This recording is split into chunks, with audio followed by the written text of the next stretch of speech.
নমস্কার, শুভ সন্ধ্যা। ঋতচ্ছন্দের পক্ষ থেকে আপনাদের এই রবিবারের সন্ধ্যায় আমরা যে অনলাইন অনুষ্ঠান করি তাতে সবাইকে স্বাগত জানাচ্ছি।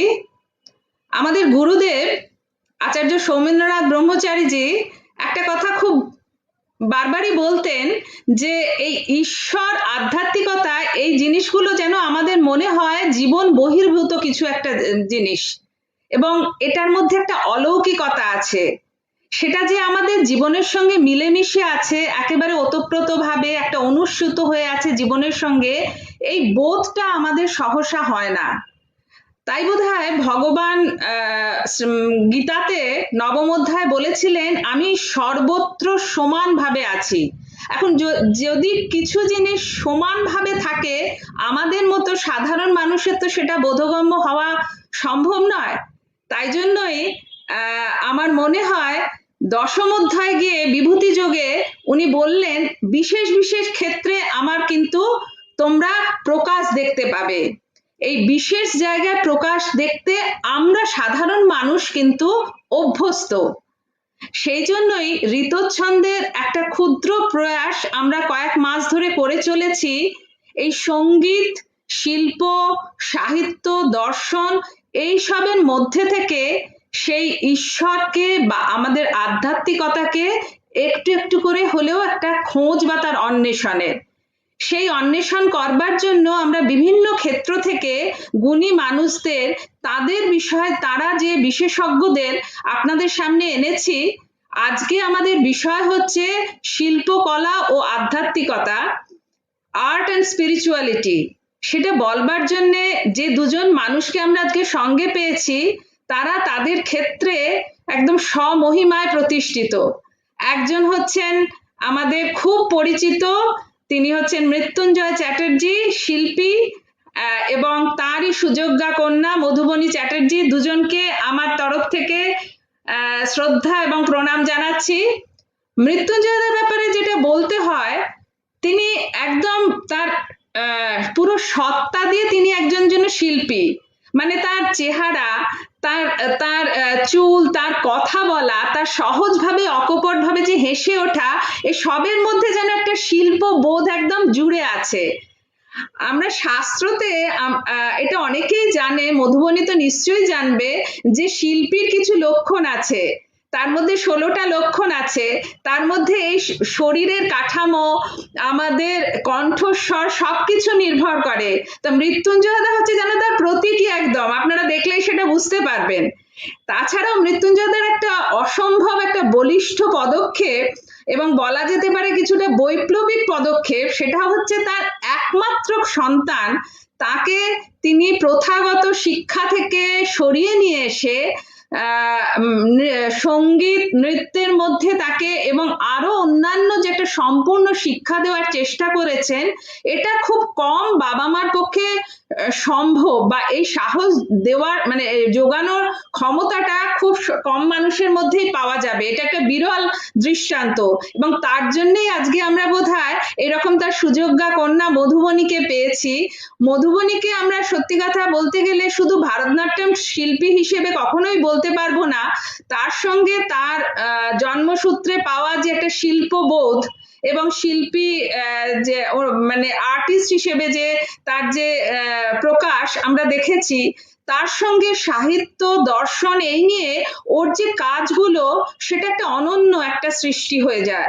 এবং সেই জন্য তার যে কোনো নতুন সৃষ্টি আমরা দেখার জন্য, বিশেষ করে আমাদের গুরুদেব, আপনারা পিছনে হয়তো আমার তার ছবি দেখছেন, আচার্য সৌমেন্দ্রনাথ ব্রহ্মচারীজি যতদিন দেহে ছিলেন, ওর নতুন কাজ দেখবার জন্য উনি কিন্তু একদম সর্বদা সামনের সারিতে গিয়ে বসে থাকতেন।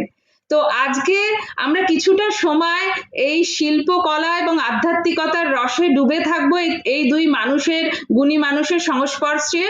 তবে তার আগে আমার কো হোস্ট সঞ্জয় মুখার্জি আছে সেই শিলং পাহাড় থেকে, তাকে আমি বলবো যে এই মৃত্যুঞ্জয় চ্যাটার্জি এবং মধুবনী চ্যাটার্জিকে একটুখানি সকলের সামনে পরিচয় করিয়ে দেওয়ার জন্য। সঞ্জয়।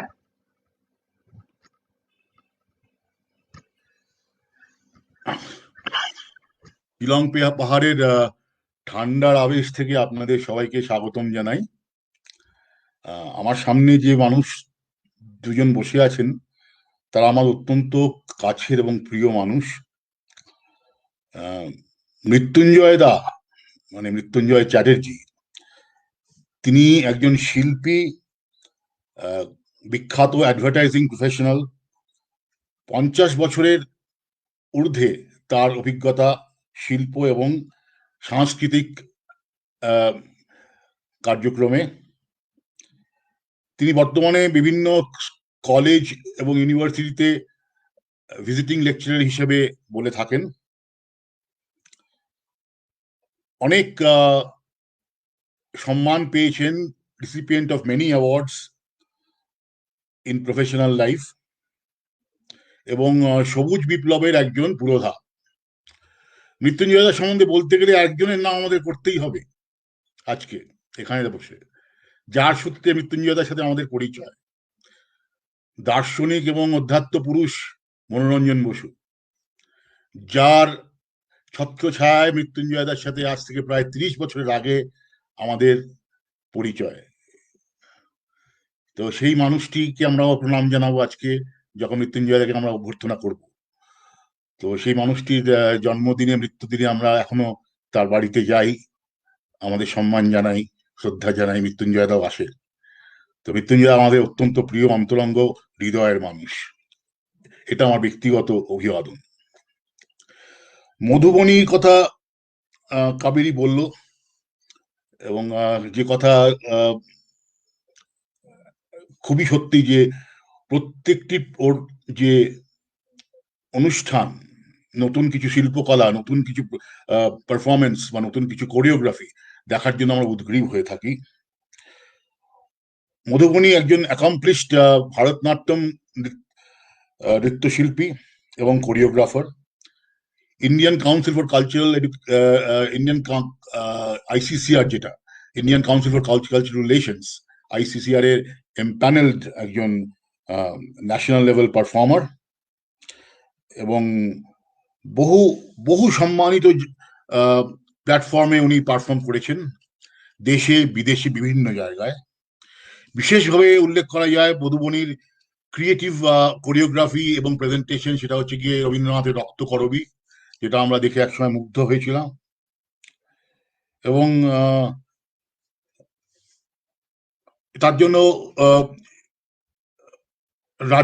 রাজ্যের ক্ষেত্রে এবং অন্যান্য বিভিন্ন জায়গা থেকে নানান রকম উনি পুরস্কারও পেয়েছেন। এবং এই রক্তকরবীকে প্রেজেন্ট করার জন্য তাকে ইনভাইট করা হয়েছিল ministry of culture, government of India. সেখান থেকে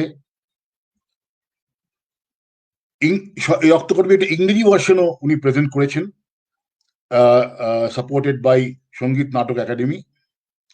এছাড়াও মধুবনী একজন শিল্পী, চিত্রশিল্পী, এবং শিশু শিক্ষা এবং শিশুদের গড়ে ওঠার ব্যাপারে বিভিন্ন প্রকল্পের মধ্যে মধুবনী ইনভলভড।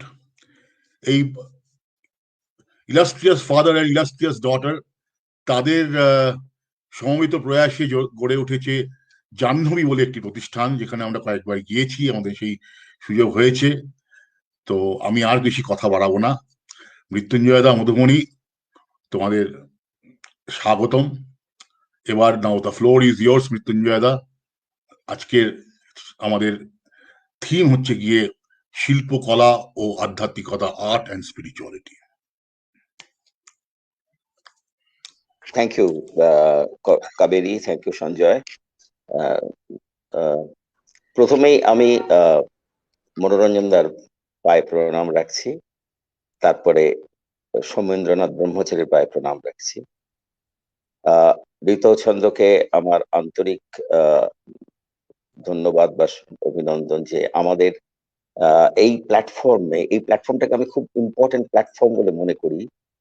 যত এখন অনলাইন প্রোগ্রাম হয়, ঋতছন্দের প্ল্যাটফর্মে যে সমস্ত মানুষরা আসেন এবং তারা তাদের বক্তব্য রাখেন বিভিন্ন সাবজেক্টে, বিজ্ঞান বলুন, সাহিত্য বলুন, নৃত্যকলা বলুন, সঙ্গীতকলা বলুন, অসাধারণ সমস্ত গুণী মানুষ এই প্ল্যাটফর্মে এসে কথা বলেন এবং তাদের জ্ঞান আমাদের সঙ্গে শেয়ার করেন, যেটা একটা অত্যন্ত ইম্পর্টেন্ট। আমার এত বছর বয়সে আমি হাঁ করে শুনি সেই কথা এবং সেগুলো অ্যাবসর্ব করার চেষ্টা করি।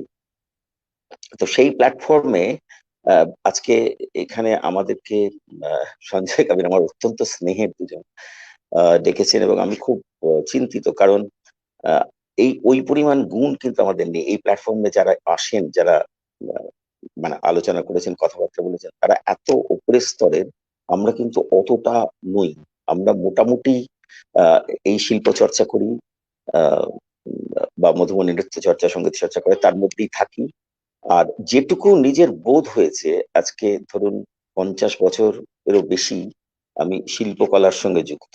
নানা রকম শিল্পের ডিফারেন্ট ফ্যাসেটস গুলোর সঙ্গে আমি যুক্ত।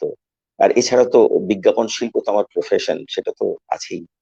কিন্তু আহ, এই সমস্ত সঙ্গে থেকে থেকে যেটুকু আমার বোধ হয়েছে, যেটুকু আমি রিয়েলাইজ করতে পেরেছি আধ্যাত্মিকতার ব্যাপারটা, সেটুকুই আমি শেয়ার করব।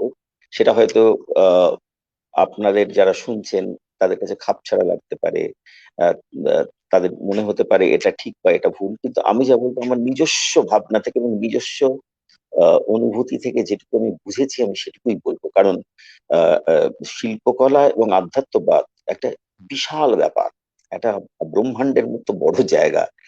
কারণ এই দুটোই অদ্ভুত সাবজেক্ট।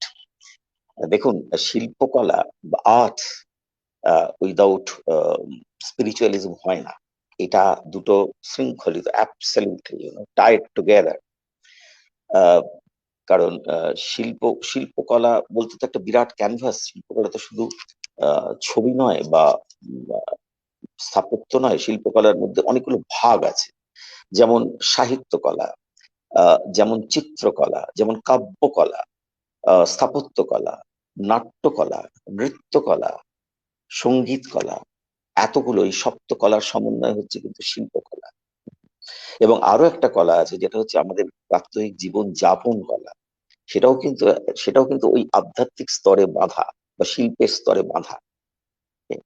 আহ, তো এই ব্যাপারটা একটা এত বড় ক্যানভাস, সেটা নিয়ে আহ, কতটুকু ভাবনা চিন্তা করেছি আমি জানি না। আমার যেটুকু সারা জীবনের সঞ্চয়, সেটাকেই একটু একটু করে বলবো আপনাদের, যে কেন দুজনের মধ্যে এত যোগাযোগ, শিল্পকলা এবং আধ্যাত্মবাদের সঙ্গে, আধ্যাত্মিকতার সঙ্গে। তো একটা জিনিস শুধু বলে রাখি, এই আধ্যাত্মিকতা রিলিজিয়ন বড্ড কাছাকাছি জিনিস। জেনে রাখবেন যে রিলিজিয়াস রিলিজিয়ান অ্যান্ড স্পিরিচুয়ালিটি, এই দুটো কিন্তু ভীষণ ক্লোজ। সুতরাং মজাটা হচ্ছে, আহ, এই কথা দুটোর মানে খুব ইন্টারেস্টিং। স্পিরিচুয়াল ইংরেজিতে বা লাতিন যেভাবে বলেছে, লাতিন ল্যাঙ্গুয়েজে স্পিরিচুয়াল কথাটা এসছে কিন্তু স্পিরিটাস, একটা ল্যাতিন ওয়ার্ড স্পিরিটাস থেকে, এবং তার মানে হচ্ছে টু ব্রিথ। তাকে যদি আমি আরো একটু ওয়াইড রেঞ্জে ভাবি, তো মুক্তি, আকাশ, to breathe, that is spiritual, স্পিরিটাস। আর রিলিজিয়ান, এটা রিলেগিয়ার বলে ইতালিয়ান, সরি, আপনার লাতিনে বলা হয়। তার মানে হচ্ছে বাইন্ড টুগেদার। নাও সি, দুটোর মধ্যে ডিফারেন্সটা এইখানেই হচ্ছে। রিলিজিয়ান আমাদের একটা কিছু ছকের মধ্যে বেঁধে রেখে দেয়, কিন্তু স্পিরিচুয়ালিটি সেইখান থেকে মুক্তি দেয়। সেই জন্য আপনি দেখবেন বহু জায়গায় রিলিজিয়নকে বেস করে স্পিরিচুয়াল অন্বেষণে, আধ্যাত্মিক অন্বেষণে মানুষ এগিয়েছে। কারণ ওই বন্ধন থেকে আস্তে আস্তে মুক্তির মধ্যে যেতে হয়। কারণ বন্ধনটাও দরকার, তাই না? সহস্র, রবীন্দ্রনাথ বলেছেন, সহস্র বন্ধন মাঝে লঘু মুক্তির স্বাদ নিরানন্দময়। সেই বন্ধন থেকে সেই সুতরাং যখন আমি পরের জায়গাগুলোতে আসবো, দেখবেন সেখানে রিলিজিয়াস ইনফ্লুয়েন্স খুব বেশি, কিন্তু ultimately they are leading to the spirituality. এইখানেই মজাটা। কিন্তু তার মধ্যে একটা ব্যাপার আছে, বিজ্ঞান। দেখুন, art and science and spirituality, তিনটে কিন্তু ভীষণ একটার সঙ্গে একটা জড়িয়ে। বিজ্ঞান হচ্ছে বিজ্ঞানের মূল সুর হচ্ছে সিকার, দেয়ার সিকার। একজন বিজ্ঞানী হচ্ছেন সিকার, একজন শিল্পী ঠিক তাই। বিজ্ঞান তার নিজের আবর্তে অনুসন্ধান করে যাচ্ছে, আমি কে, আমি কোথা থেকে এসেছি, আমার উৎস কি। আর একজন শিল্পী তার নৃত্যের মধ্যে তার অন্তরাত্মাকে খুঁজে বেড়াচ্ছে, আমি কি সৃষ্টি করব। এই এই এই দুটোর মধ্যে ভীষণ কোরিলেশন। আমি কয়েকজন বিখ্যাত মনীষীদের কতগুলো কোটেশন আপনাদের বলবো, তাহলে বুঝতে পারবেন যে এরা দুটো কত রিলেটেড, এবং সেখান থেকেই কিন্তু আমরা ট্রাভেল করছি আধ্যাত্মিকতার পথে। সুতরাং আহ, এই শিল্প আর বিজ্ঞান, আমি বেশ কিছুদিন আগে কল্যাণ ইউনিভার্সিটিতে একটা লেকচার দিয়েছিলাম। তার সাবজেক্টটা ছিল art, science and technology. But আজকের সাবজেক্ট হচ্ছে যে আর্ট অ্যান্ড স্পিরিচুয়ালিটি, কিন্তু তার মধ্যে আমি সায়েন্সকে ভীষণ ভাবে ফিল করি, তাই জন্য সায়েন্সটাও আমি এর মধ্যে নিয়ে এসেছি ভাবনা চিন্তার মধ্যে। তো স্পিরিচুয়ালিটিটা কি, আত্মদর্শন একটা, এর অনেক ভাগ আছে। কেউ ঈশ্বরের মধ্যে দিয়ে খোঁজেন, কেউ আহ, বা বিমূর্ত শুধু আত্মার মধ্যে তার আহ, আধ্যাত্মিকতার একটা ছবি দেখতে পান বা প্রকাশের চেষ্টা করেন। কেউ বিশ্ব ব্রহ্মাণ্ড অনন্ত লোকের মধ্যে আধ্যাত্মিকতা খুঁজে বেড়ান।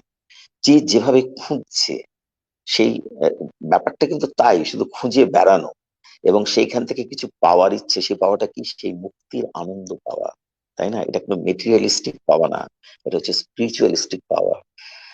আহ অনেকদিন আগে আমি একবার তখন আর্ট কলেজে পড়ি, হ্যাঁ, এটা বোধ হয় 66 এর কথা বলছি।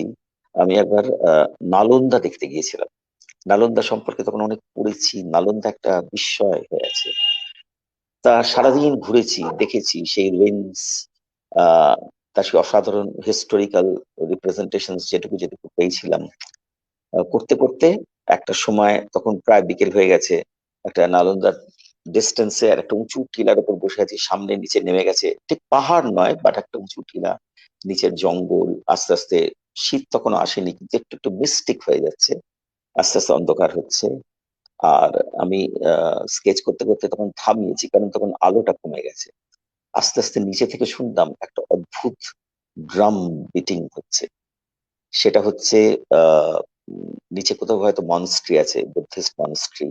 তারা যখন প্রেয়ার করে তখন ওই ড্রামটা একটা ভীষণ একটা রিদমিক ওয়েতে ডম ডম করে বাজায়, এবং সেইটা ওই এন্টায়ার ফাঁকা পাহাড়ি জায়গায় রিফ্লেক্টেড হয়ে একটা দৈবিক কি বলবো, মনে হয় শিবের যে ডমরুর ধ্বনি, সেই ডমরুর ধ্বনি আমি কল্পনা করছি বসে বসে। করতে করতে দেখলাম অন্ধকার হয়ে গেল এবং আকাশের তারা ঝকঝক করছে। তার মধ্যে আমি I I was lost totally.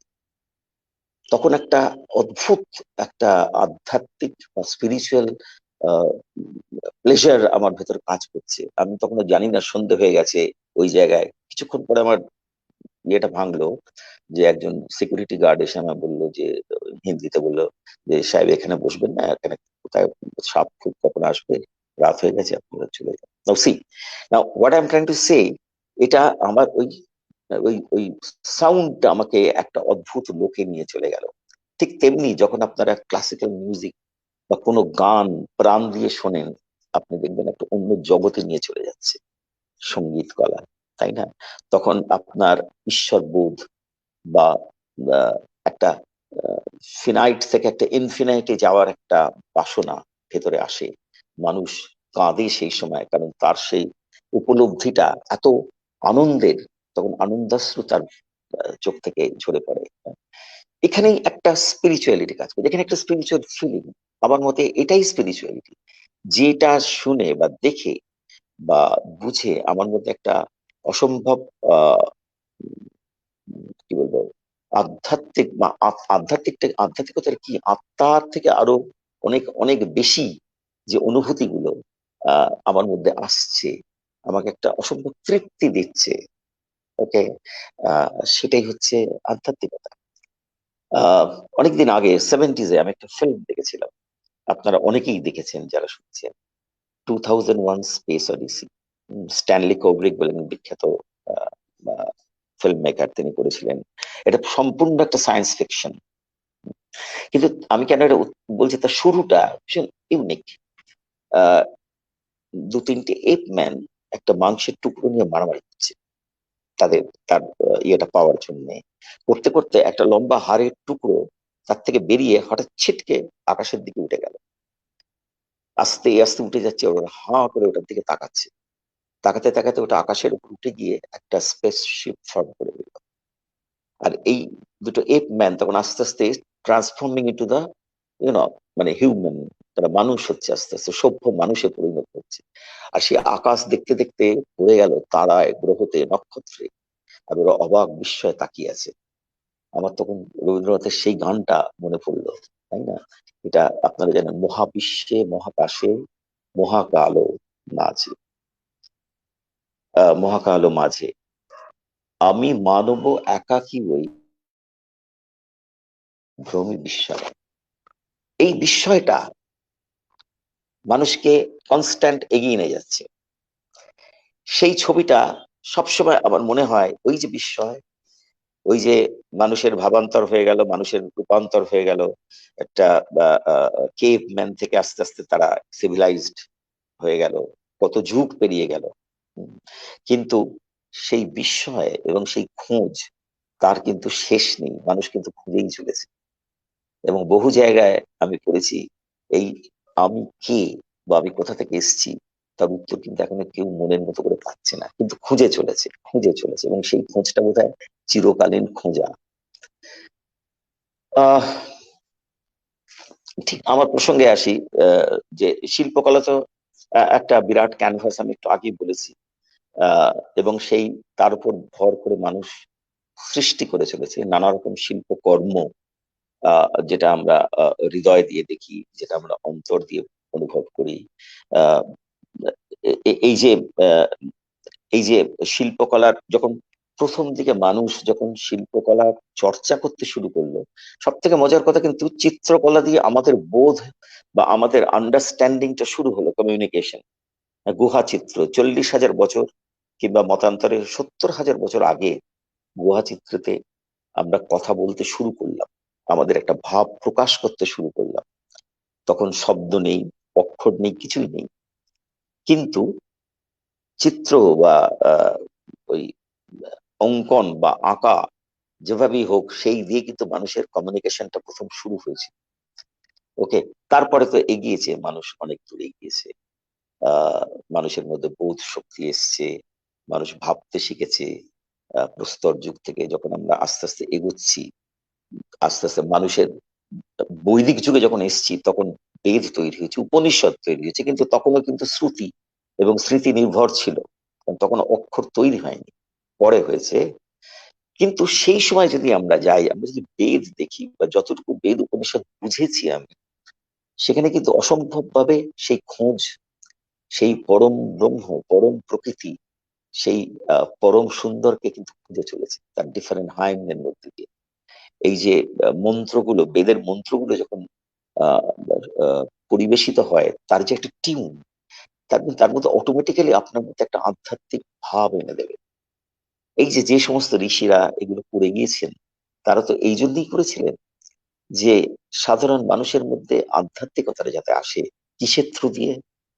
এই এই সাহিত্য বা কাব্য বা সঙ্গীতের মধ্যে দিয়ে মানুষ যেন তার তার সে অন্তরাত্মাকে অনুভব করতে পারে, তার যে সীমা, হ্যাঁ, ফিনাইট, তার থেকে যেন ইনফিনাইটে যেতে পারে। উম, আহ, আমরা আমাদের প্রাত্যহিক জীবনে যদি মানে যাপন কলার মধ্যে যাই, আপনি দেখবেন তার মধ্যে কেমন ছোট ছোট ঘটনা বা ছোট ছোট জিনিস আমাদেরকে ওই স্পিরিচুয়ালিটির দিকে ছেড়ে নিয়ে যায়। হয়তো সেগুলো অনেক সময় রিলিজিয়ান বা religious activity based, but that doesn't matter. ধরুন, আপনার আমার বাড়িতে কোনো পুজো বা অনুষ্ঠান, আহ, একটা আলপনা দিই আমরা। এই যে একটা আলপনা, এটা একটা একটা একটা ভীষণ পবিত্র একটা ফিলিং তৈরি করে দেয়। যে দিচ্ছে সে যখন আলপনা দিতে বসে, তার মধ্যে একটা পবিত্র ভাব এসে যায়।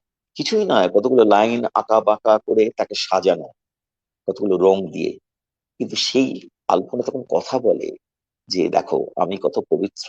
এই আলপনার মধ্যে দিয়ে আমাকে সে নিয়ে যাচ্ছে একটা স্পিরিচুয়াল ফিলিং এর মধ্যে। সব জায়গায় যে পুজো বা এই রিলিজিয়াস প্র্যাকটিসের জন্য আলপনা দেয় তা নয়, কিন্তু আমি দক্ষিণে দেখেছি, সাউথে, নানা ভোরবেলা সব বাড়ির দরজায় বা তাদের উঠোনে একটু আলপনা তারা দিবি। তা আমি জিজ্ঞেস করে দেখেছি যে কেন তোমরা প্রত্যেক দিনই আলপনাটাও বলে, দেখো এটুকুই হচ্ছে আমাদের, আমরা যখন আলপনাটা দিই তখন আমরা বুঝতে পারি হ্যাঁ আমার এই বাড়িটা, আমার এই দরজা বা আমার এই মানে প্রবেশের দ্বার বা আমার অঙ্গন সবকিছু পবিত্র হয়ে গেল। সেখানে আপনি যদি মনে করেন যে ঈশ্বর আসবেন আসবেন না আসবেন না আসবেন, কিন্তু আমার ভেতরে পবিত্রতা তৈরি করে দিচ্ছে, যার জন্য আমরা প্রতিদিন ওই আলপনাটা দিই। একটা ছোট্ট জিনিস, আপনারা সবাই এটা ফিল করেছেন একটা সময়, এখন তো যুগ পাল্টে গেছে, একটা সময় আমরা দেখতাম সন্ধ্যেবেলা তুলসী তলায় মা প্রদীপ দিচ্ছেন আর শাঁখ বাজাচ্ছেন। এই যে তো অসম্ভব একটা স্পিরিচুয়াল ফিলিং আপনার মধ্যে তৈরি করে দেয়।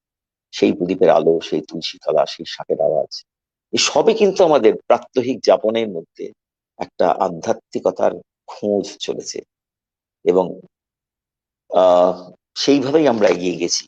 ওকে, আমি আহ, এই প্রসঙ্গে আমি আর্ট অ্যান্ড এই যে ক্রিয়েটিভিটি যে কতটা আমাদের স্পিরিচুয়াল ভাবনাকে এনরিচ করে। অ্যারিস্টটলের একটা সুন্দর কথা আছে, the aim of art is not to represent the outward appearances of things but the inward significance. কি সুন্দর কথা, এই ছোট্ট কথা। The aim of art, the entire art, আমি যত রকম শিল্পকলার কথা বলছি, is not represent the outward appearances but the inward significance of life. এই একটা কথাতেই বোঝা যায় যে আর্ট অ্যান্ড স্পিরিচুয়ালিটি কত ক্লোজ। আমরা যদি বিখ্যাত শিল্পী মানে এই যুগে বা এই পৃথিবীতে আহ, যদি একজন শ্রেষ্ঠ শিল্পী ঈশ্বর তৈরি করে থাকেন, তিনি হচ্ছেন লিওনার্দো দা ভিঞ্চি। তিনি ছিলেন শিল্পী, তিনি ছিলেন বিজ্ঞানী, তিনি ছিলেন ইঞ্জিনিয়ার।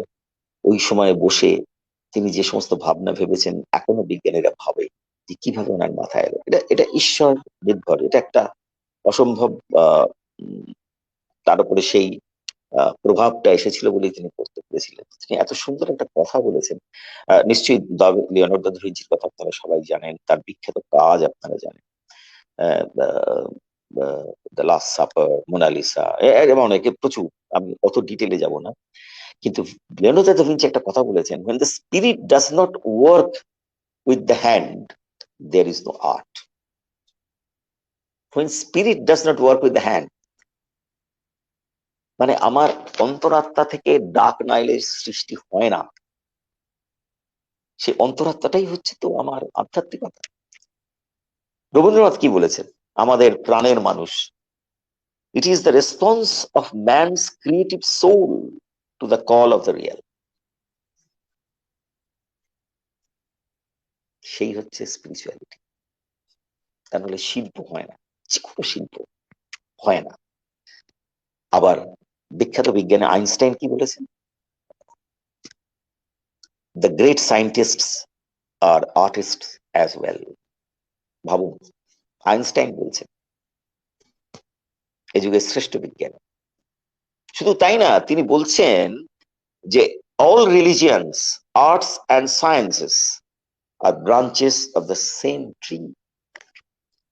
সেই বৃক্ষ কি? বোধি বৃক্ষ। all religions, arts and sciences are branches of the same tree. সেই ট্রিটা কি? সেইটাই তো আধ্যাত্মিকতার বৃক্ষ, বোধের বৃক্ষ, বোধি বৃক্ষ। সেইখান থেকে সৃষ্টি হচ্ছে শিল্প, বিজ্ঞান।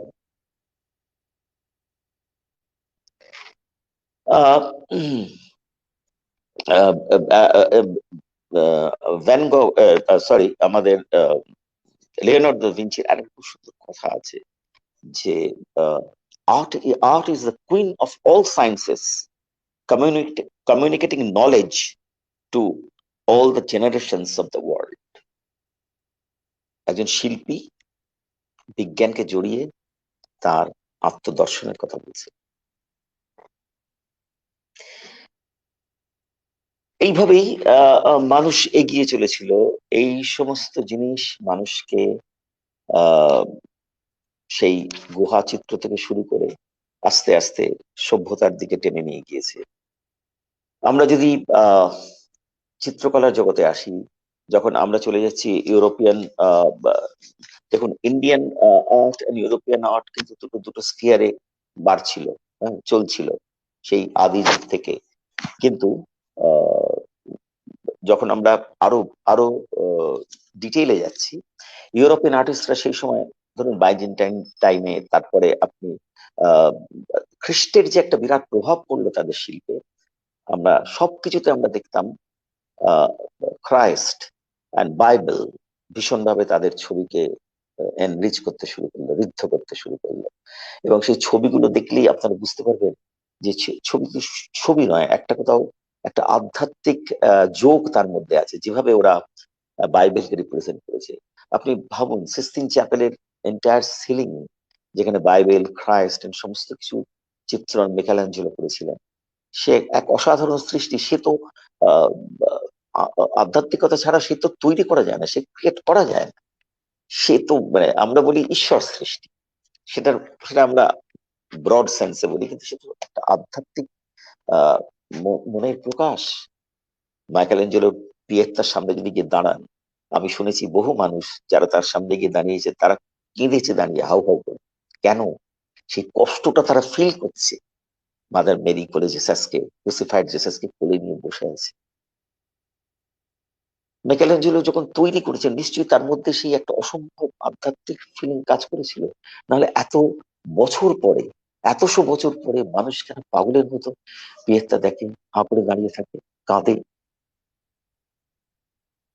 এই যে যোগাযোগ হচ্ছে শিল্পীর শিল্পের সঙ্গে, মানুষের চিরন্তন সেই খোঁজ, এই আধ্যাত্মিকতার যোগাযোগ হচ্ছে, দ্য কমিউনিকেশন, তবেই তো তার মধ্যে সেই উদ্বেলনতা আসবে। আপনি যখন আহ বিখ্যাত, ধরুন ভীমসেন যোশীর গান শুনতে শুনতে আমি দেখেছি উনি শুধু উপর দিকে তাকান, যখন একটা তান তৈরি করছেন উপর দিকে তাকাচ্ছেন, যেন ভগবানের কাছে নিবেদন করছেন, তার অন্তরাত্মার কাছে নিবেদন করছেন।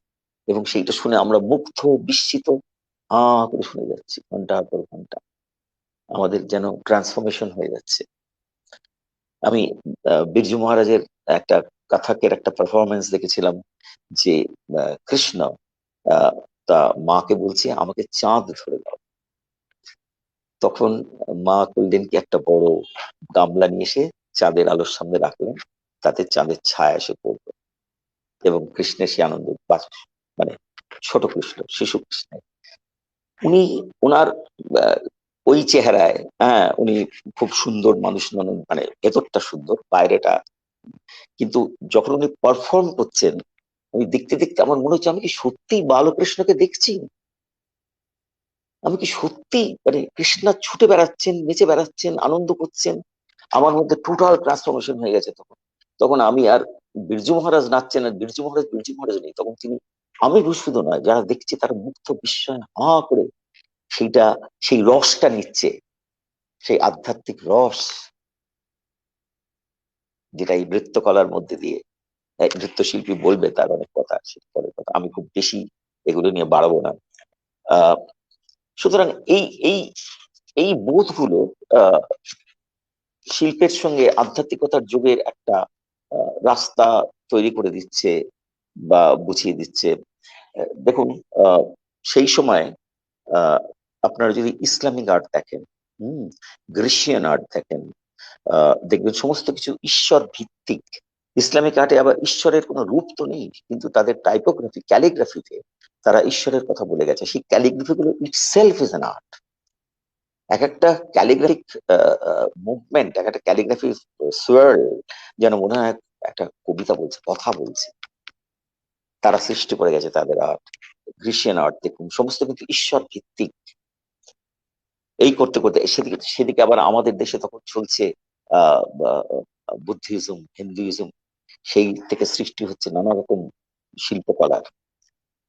ধরুন বুদ্ধিজমের একটা চমৎকার নিদর্শন হচ্ছে অজন্তা। অজন্তায় যখন আহ ছবিগুলো দেখবেন, জাতকের গল্প বেসড করে সেগুলো করা, সমস্ত তার ফর্ম, তার প্রেজেন্টেশন, সবকিছু একটা হ্যাপিনেস, একটা অসম্ভব আনন্দের মধ্যে দিয়ে আপনি যাবেন দেখতে দেখতে। অজন্তার যা সৃষ্টিকলা, কত কত হাজার বছর আগে, কিন্তু সে এক অসীম আনন্দ আপনাকে দিচ্ছে, স্পিরিচুয়াল প্লেজার। আপনি যখন এলোরার মন্দির দেখবেন, সে মন্দির তখন শিবের মন্দির কি নারায়ণের মন্দির মাথায় খেয়াল থাকবে না, আপনি তার সৃষ্টি, তার মুগ্ধতা, তার বিশালত্ব। আপনি দেখবেন ইন্ডিয়ান আর্টে যে যত আহ মন্দির বিশাল হয়েছে, তত একটা বোধ যে মানুষ যারা তৈরি করছে তারা সেই বিশালত্বের দিকে যাবার জন্য ওই বিশাল বিশাল মন্দির তৈরি করেছে। আপনি মাদুরাই মন্দিরের সামনে গিয়ে দাঁড়াবেন, অবাক লাগবে, বিশাল বিশাল খাজুরাহ। সেখানে যে ঈশ্বর ভিত্তিক মন্দির হয়েছিল, কিন্তু রিলিজিয়াস বেসড, কিন্তু সেটা এখন ওটা ছাড়িয়ে চলে গেছে, ওটা এখন আর্টের মানে শিল্প, টোটাল শিল্প সৃষ্টির একটা ম্যাজিক তৈরি হয়ে গেছে। এবং সে যারা তৈরি করেছেন তাদের মধ্যে সেই আধ্যাত্মিকতা না থাকলেও এইভাবে কি সৃষ্টি করতে পারতেন? কোনারকের সূর্য মন্দির, সূর্যদেবকে নিবেদন, সে কি এক অসাধারণ স্থাপত্য করে। আপনি ভারতবর্ষের, যেখানে ভারতবর্ষ কেন, পৃথিবীর নানা জায়গায় যারা এই সৃষ্টিগুলো করেছে সেই সময়, আধুনিক কালে আমি আসার আগে বলছি, 19th সেঞ্চুরি আর্লি স্টেজ বলছি, বা তার আগের গুলো, সেই সমস্ত বিস্মিত মুগ্ধ হয়ে দেখার সব। আপনি ভাবুন বড়বধূর আঙ্কার ভাট বড়বধূর টেম্পল, সেটা কিন্তু হিন্দু মন্দির, ব্রহ্মা বা নারায়ণের মন্দির বা শিবের মন্দির তৈরি হয়েছিল। বিশাল বিশাল, বোধহয় পৃথিবীর সব থেকে বড় মন্দির। কিন্তু পরে বুদ্ধিজম আসার পরে সেটা কিন্তু বুদ্ধদের, বুদ্ধ যারা বুদ্ধিজম যারা চর্চা করেন তাদের হাতে চলে যায়। কিন্তু তারা সেটাকে কিন্তু নষ্ট করেন, সেখানে শৈব মূর্তি, নানা রকম হিন্দু গডস এন্ড গডেসেস মূর্তি তাতে আছে, তারা সেগুলোকে রেখে দিয়েছে। এবং সেখানে পরে বুদ্ধের ইমেজ এসছে, সবই এসছে। কিন্তু এক অসাধারণ কনফ্লুয়েন্স অফ ডিফারেন্ট রিলিজিয়ন্স, কারণ তারা ছিল সিকার্স। তারা সৃষ্টির আনন্দে সেই ফিনাইট থেকে ইনফিনাইটকে খুঁজে বেড়াচ্ছিল, তার অন্তরাত্মাকে, তার থেকে সৃষ্টি। Borobudur is Angkor Wat temple is the brightest example of different religion কিভাবে একসঙ্গে ছিল বা একসঙ্গে তারা এনরিচড হয়েছে। ভারতবর্ষে তো তার নানা রকম ইয়ে ছড়িয়ে আছে আমাদের দেশে। হেতায় শহরে হবে মিলিবার আনত শিরে, রবীন্দ্রনাথ বলে গেছেন। আপনি দেখুন সমস্ত আর্ট গ্র্যাজুয়ালি যখন আমাদের দেশে এসেছে, ভারতবর্ষে এসেছে, ইউরোপিয়ান আর্ট ভীষণভাবে, ইসলামিক আর্ট, ওকে, তার থেকে তৈরি হয়েছে রাজপুত পেন্টিং, পাহাড়ি পেন্টিং, এগুলো কিন্তু সব ইনফ্লুয়েন্স অফ। যখন মুঘলরা আমাদের দেশকে শাসন করতে এলো, তখন কিন্তু মুঘল রাজারা তাদের সঙ্গে শিল্পীদের আনতেন। মহামতি আকবর, অসম্ভব একটা সেকুলার ফিলিংস আকবরের ছিল, সবাই জানেন, আপনারা যখন ইতিহাস চর্চা করেছেন। তার সঙ্গে তিনি এসে দেখলেন যে তখন ভারতবর্ষে যে শিল্পী, একজন শ্রেষ্ঠ শিল্পী, তার খোঁজ পেলেন, আমি তার নামটা ভুলে যাচ্ছি, এবং উনি তাকে, তিনি যে রাজ পরিবারে যিনি ছিলেন, যে রাজার আশ্রয়ে তিনি ছিলেন, তিনি কিন্তু আসতে চাননি এই মুঘল রাজার আশ্রয়ে। কিন্তু সেই হিন্দু রাজাই তাকে বলেছিলেন তুমি যাও, কারণ তোমার ব্যাপ্তিটা তাহলে আরো বাড়বে। এবং তখন তিনি এসেছিলেন আকবরের কাছে, এবং আকবর তাকে এত সম্মান দিয়ে নবরত্নের আসনে বসালেন। আকবরের নবরত্ন সবার একজন রত্ন হলেন হিন্দু শিল্পী, কারণ সে সৃষ্টি করবে, সে অন্তরাত্মার সঙ্গে যোগাযোগ ঘটাবে। এবং তার সেই থেকে আমাদের শিল্পে, মুসলিম শিল্পের প্রভাব এসছে, চাইনিজ আর্টের প্রভাব এসছে, জাপানিজ আর্টের প্রভাব এসছে, কারণ এই সমস্ত কালচার গুলো কিন্তু ইন্ডিয়াতে গ্র্যাজুয়ালি এসেছে ঘুরতে ঘুরতে ঘুরতে ঘুরতে। এবং তারা তাদের সঙ্গে সবকিছুর রসদ এনেছে, শিল্পের রসদ এনেছে এবং আধ্যাত্মিকতার রসদ এনেছে। সেটাই আমাদেরকে কনস্ট্যান্ট এনরিচ করে গেছে। পরে যখন আমরা আরো এগোলাম, আমাদের প্রগতি, ওকে, শিল্পের প্রগতি, বা শিল্প তো এক জায়গায় থেমে থাকে না, শিল্প গড়ায়। এই যে রিলিজিয়ান বেসড যে ভাবনাটা, সেটা যখন আস্তে আস্তে ইউরোপিয়ান কান্ট্রিজে সরে যেতে শুরু করলো, মানুষ অনেক মডার্ন হলো and 19th century early 20th সেঞ্চুরিতে, তখন যে সমস্ত শিল্পীরা আস্তে আস্তে নিজেদেরকে ভাঙতে শুরু করলেন, নিজেদের মধ্যে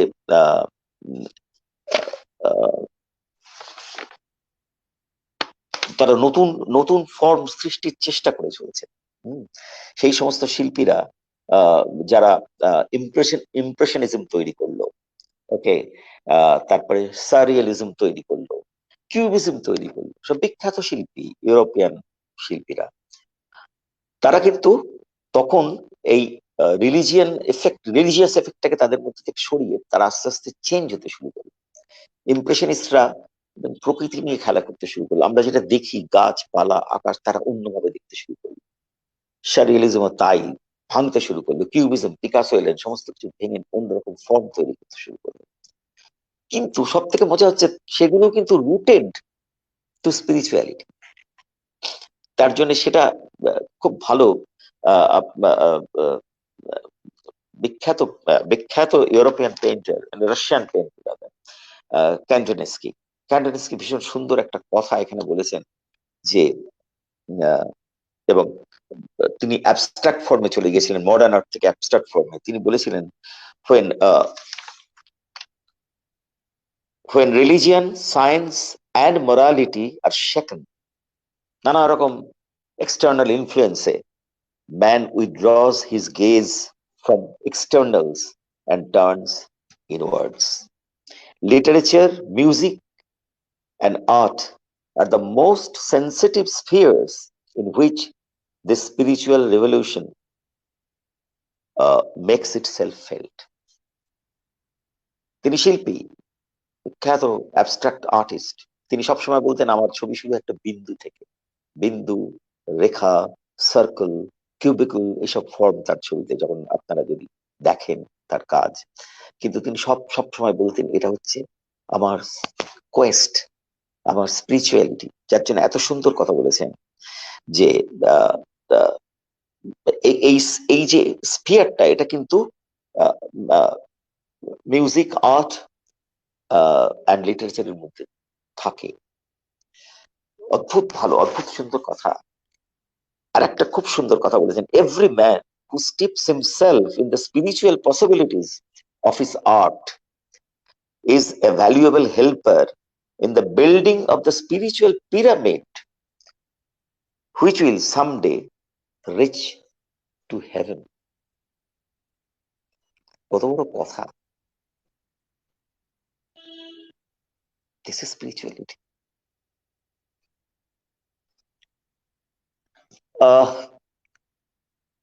এরম অনন্ত, মানে আজকে যদি আর্ট এন্ড স্পিরিচুয়ালিটি নিয়ে আমরা কথা বলতে শুরু করি, আমরা যদি আমাদের দেশে ফিরে আসি, আমাদের দেশে আমরা দেখেছিলাম ভারতবর্ষের চিত্রকলার মধ্যে বুদ্ধের বিশাল প্রভাব, কৃষ্ণের বিশাল প্রভাব, কৃষ্ণের অগাধ প্রভাব।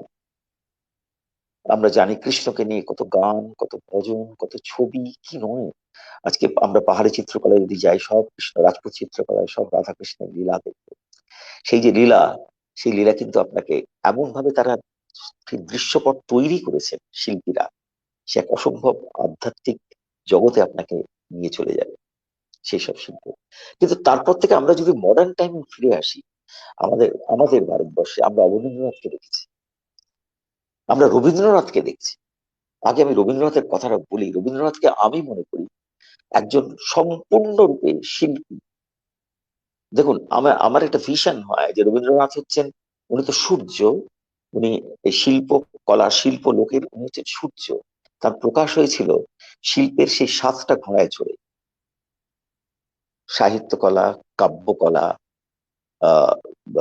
চিত্রকলা, নৃত্যকলা, স্থাপত্যকলা, অভিনয় কলা, সঙ্গীত কলা, এই সপ্তরথ, সূর্যদেব যেমন সপ্তরথে তার অন্ধকার থেকে আলোতে আমাদের নিয়ে আসেন, তার জ্যোতি প্রেক্ষণ করতে করতে নিয়ে আসেন, ঠিক রবীন্দ্রনাথ আমাদের ঠিক সেইভাবে এই শিল্পের জগতে, এই সাহিত্যকলার জগতে, সমস্ত শিল্পকলার জগতে তিনি সূর্যের মতো, এবং এই 7 ঘোড়ায় চেপে তিনি আমাদেরকে আলো দেখিয়েছেন। শুধু আলো দেখিয়েছেন তা না, তার বিজ্ঞান চেতনা যে কতখানি ছিল, একটা ছোট্ট উদাহরণ দেব আপনাদেরকে।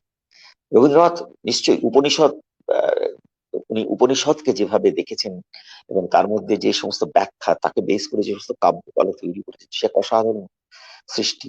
আমি 2জন বিজ্ঞানীর কথা বলবো।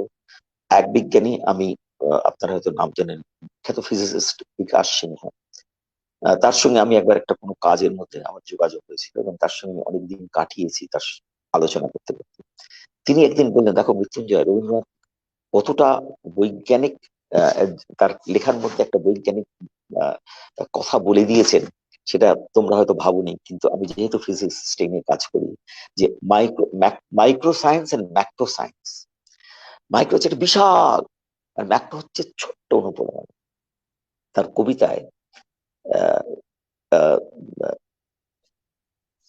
কবিতার খুব সুন্দর কবিতাটা হচ্ছে, হায় গগন না হলে তোমার ধরিবে কেবা, ওগো তপন তোমার স্বপন দেখি যে, করিতে পারিনি সেবা। একটা শিশির বিন্দু সূর্যকে আহ বলছেন, হায় গগন না হলে তোমারে ধরিবে কেবা, ওগো তপন তোমার স্বপন দেখি যে, করিতে পারিনি সেবা। শিশিরের বুকে আসিয়া কহিল তপন হাসিয়া, ছোট হয়ে আমি রহিব তোমারে ধরি, তোমার ক্ষুদ্র জীবন করিব হাসির পথ। এর এই যে তত্ত্ব, ম্যাক্রো সায়েন্স আর মাইক্রো সায়েন্স, এই চারটে লাইনের মধ্যে এই মহাকবি তিনি বলে দিলেন, এবং বিস্মিত না হয় উপায় নেই। এত বড় বিজ্ঞানী তিনি বলছেন যে ভাবা যায়, তার মধ্যেই বোধ এলো কি। শিশিরের বুকে আসিয়া কহিল তপন, ওই বিশাল সূর্য, ব্রহ্মাণ্ড জুড়ে যে সূর্য আছেন, তিনি কিন্তু দেখবেন ঘাসের যখন শিশির পড়ে থাকে, তার মধ্যে তার হীরকদ্যুতি ছড়িয়ে যাচ্ছে, এবং সেটাই তো আনন্দ, সেটাই তো ঈশ্বর দর্শন, সেটাই তো আত্মদর্শন। আমি একজন বিখ্যাত বিজ্ঞানীর একটা ইন্টারন্যাশনাল চ্যানেল একটা ইন্টারভিউ শুনেছিলাম। রিমার্কেবল, তিনি হচ্ছেন মণি ভৌমিক। তিনি হচ্ছেন কোয়ান্টাম ফিজিক্সের একজন বিখ্যাত লোক। সারা পৃথিবী ওনাকে চেনে। আহ, আমাদের ভারতের, আমাদের বাংলা, মেদিনীপুরের মানুষ। সে এক অসাধারণ গল্প। মণি ভৌমিকের হিস্ট্রি যদি আপনারা পড়েন অবাক হয়ে যাবেন। মণি ভৌমিক ইন্টারভিউতে যখন তাকে প্রশ্ন করছেন ইন্টারভিউ, যে তুমি তোমার এই যে কনস্ট্যান্ট কোয়ান্টাম থিওরির যে ফর্মুলা গুলো পাচ্ছ, তুমি কোথা থেকে পাও, তুমি কোথা থেকে এত খোঁজ পাও, একটা কথা বলেছিলেন যেটা আমি ভুলতে পারি। বলেছিলেন উপনিষদ। And উপনিষদ হচ্ছে বিজ্ঞান, এবং উপনিষদকে সহজ করে দিয়েছেন রবীন্দ্রনাথ, আমাদের কাছে পৌঁছে দিয়েছেন। আমি রবীন্দ্রনাথ পড়ি, এবং আমি টেগোরস রাইটিংস, টেগোরস পোয়েমস, টেগোরস লিটারেরি ফিলিং, সবকিছু থেকে আমি I collect my scientific knowledge. কত বড় কথা!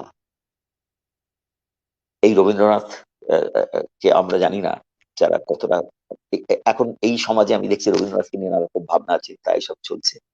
কিন্তু রবীন্দ্রনাথকে যদি ভালো করে বুঝতে পারেন কেউ, যদি অনুধাবন করেন, তাহলে দেখবেন আপনার অনেক অনেক সমস্যার সমাধান হয়ে যাবে, অনেক প্রশ্নের উত্তর পাবেন।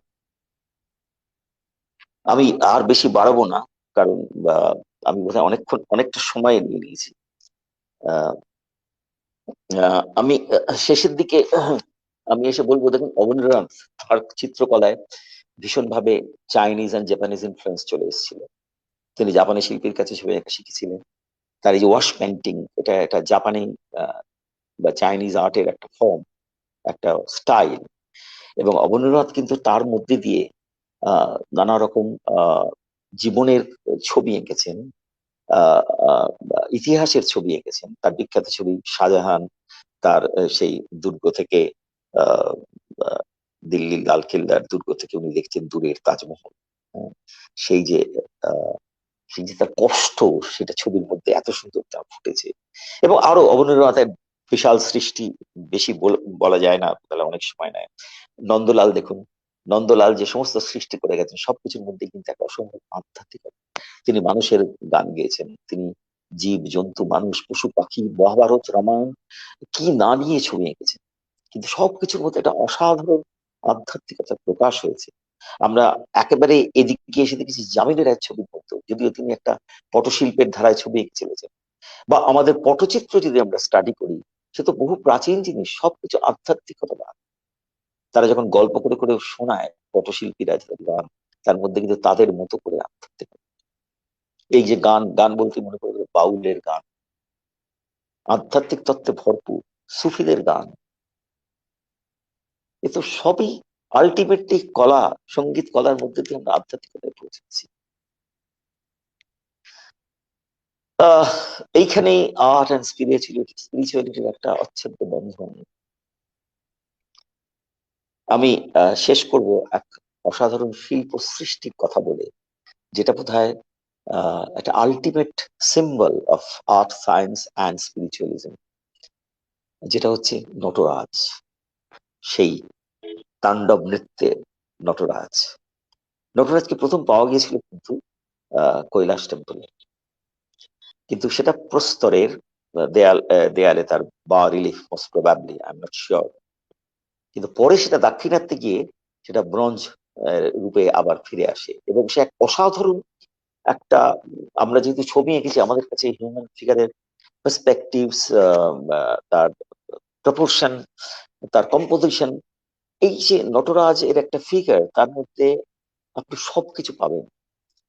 তার মধ্যে শিল্প, বিজ্ঞানটা কেন আমি আসছি, তার মধ্যে তিনি তিনি তাণ্ডব নৃত্য করে চলেছেন সৃষ্টি স্থিতি লয়, তার কসমিক ডান্স, এটাই তো স্পিরিচুয়ালিটি।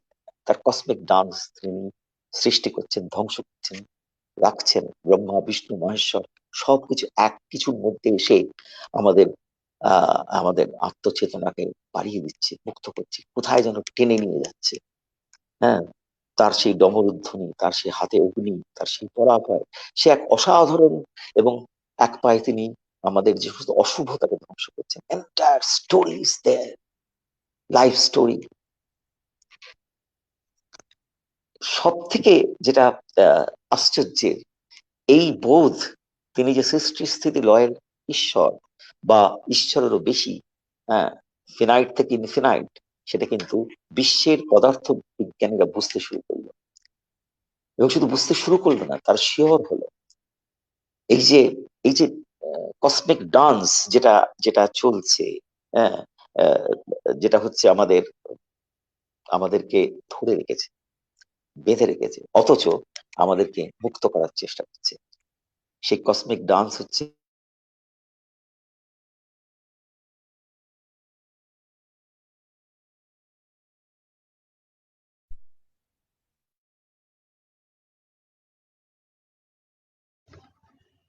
কোনোভাবে মৃত্যুঞ্জয়দার এটা লিঙ্কটা চলে গেল। তবে যেভাবে উনি আমাদের এই নটরাজ মূর্তির শিল্পের মধ্যে নিয়ে এলেন, সেইখানেই সমস্ত সামঞ্জস্য, সেখানেই সব ব্যালেন্স।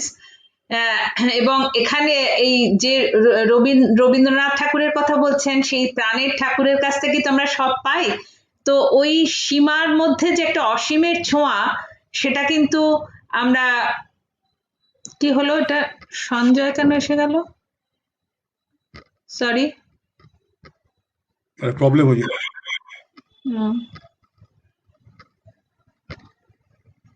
হ্যাঁ, হ্যালো। তো সেই সেই সেই সীমার মধ্যে অসীমের বোধটা মৃত্যুঞ্জয়দা আমাদের দিয়ে গেলেন। এবং এই যে একটা আর্ট, সায়েন্স এন্ড স্পিরিচুয়ালিটি নিয়ে যেটা বললেন, তাই জন্যই মনে হয় আমরা মানে আধ্যাত্মিকতা না বলে এটাকে আমরা অধ্যাত্ম বিজ্ঞান বলি, কেন এরও একটা পর্যায় আছে, এরও একটা স্টেপ আছে। তো যাই হোক, আমরা নিশ্চয়ই মৃত্যুঞ্জয়দাকে আবার ফিরে পাবো।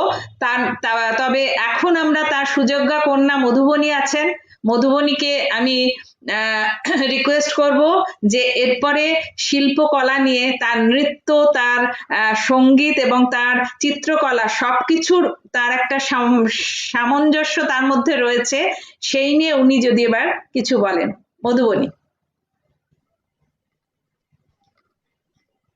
প্রথমেই মনোরঞ্জন দাদুকে এবং শ্রী সৌমেন্দ্রনাথ ব্রহ্মচারী প্রভুকে আমার প্রণাম। সঞ্জয় কাকু, কাবেরী মাসি, তোমাদের আমার আনত প্রণাম।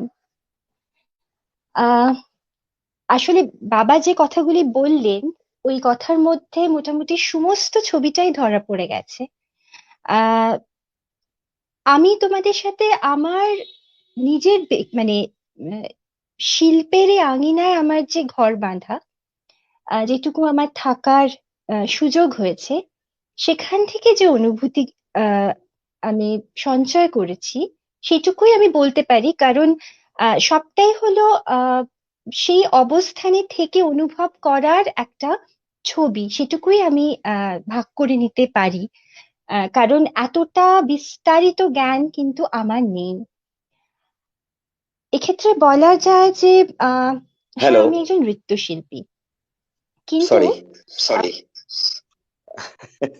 মধুবনী, সরি আমি হারিয়ে গিয়েছিলাম, সামহাউ ডিসকানেক্ট হয়ে গিয়েছিল। তুমি বলো, তোমার বলা শেষ বিজ্ঞানটা বলো। চল। আমার কি একটু সময় আছে নাকি আমি, মানে তুমি শেষ করবে তারপর আমি বলবো? হ্যাঁ, মৃত্যুঞ্জয়দা কি শেষ করবে? আমি শেষটা বলবো মধুবনী বলার পরে। ওকে, ঠিক আছে, ঠিক আছে। মধুবনী। হ্যাঁ, যেটা বলছিলাম যে হ্যাঁ, মানে আপাত দৃষ্টিতে আমি একজন নৃত্যশিল্পী। যদিও নিজেকে কতটা শিল্পী বলতে পারি সেখানে একটা প্রশ্নচিহ্ন আমার সবসময় থেকে যায়। আমি কিছু একটা অন্বেষণে থাকি, এটা খুব সত্যি কথা। নিজেকে শিল্পী হিসেবে প্রতিষ্ঠিত করার থেকেও আমার বেশি নেশা হলো কিছু একটা খুঁজে বেড়ানো। এখন কি সেই খোঁজ? সত্যি কথা বলতে কি, সেটা কিন্তু শুধুমাত্র নৃত্যের আঙিনায় আমি পাই না, যার ফলে এক আঙিনা থেকে অন্য আঙিনায় আমাকে বিচরণ করতে হয়। কখনো নৃত্যের ঘরে, কখনো সঙ্গীতের ঘরে, কখনো ছবির ঘরে, কখনো সাহিত্যের ঘরে, কখনো অভিনয় নাটকের ঘরে, কিছু না হোক কখনো রান্না বান্না সেলাই ফোঁড়াই। কিন্তু এই সবের মধ্যে আমার মনে হয় যে একটা আঙিনার এগুলো বিভিন্ন ঘর, কিন্তু এই এক আঙিনার অধীশ্বর একজনই, তার তুলসী মঞ্চ একটি, যেখানে প্রতি সন্ধ্যায় যে প্রদীপ সেখানে জ্বলে, সেই প্রদীপেই এই প্রতিটি ঘর আলো পায়। তো আহ এইরকম একটা জীবনে থাকতে থাকতে যে জিনিসটা বুঝেছি বা খুব গভীরে উপলব্ধি করি, যে একজন শিল্পীর দুটি জীবন হয়। একটা জীবন হয় যা বহির্মুখী, যেখানে আমি প্রকাশ করছি। আরেকটি জীবন হয় যা অন্তর্মুখী, যেখানে আমি নিজেকে স্তিমিত করছি। মানে দুই আমির একটা জায়গা থাকে এখানে। আমি যদি রবীন্দ্রনাথ ঠাকুরের সেই গানটি বলি, যে যে আমি ওই ভেসে চলে কালের ঢেউয়ে আকাশ পড়ে, ওরি পানে দেখছি আমি চেয়ে। আর যে আমি যাই কেঁদে হেসে তাল দিতেছি মৃদঙ্গে সে, অন্য আমি উঠতেছি গান গেয়ে। ও যে সচল ছবির মতো, আমি নীরব কবির মতো, ওরই পানে দেখছি আমি চেয়ে। বাইরের যে ম্যানিফেস্টেশন, আমার ভেতরকার খোঁজের প্রকাশ হচ্ছে বাইরের শিল্প। আর এই যে শিল্প, এই খন্ড খন্ড শিল্পকে জুড়তে জুড়তে কোথাও একটা সেতু তৈরি হচ্ছে। এই সেতুটি আবারও সেই আমাদের রবি ঠাকুর, ওখান থেকে তো কোনোভাবেই রেহাই নেই। তোমার আমারও এই বিরহের অন্তরালে কত আর সেতু গড়ি, সুরে সুরে তালে তালে। নিরন্তর এই সেতু বন্ধন চলছে একজন আহ অন্বেষক, যে অন্বেষণ করে চলেছে শিল্পের মধ্যে দিয়ে।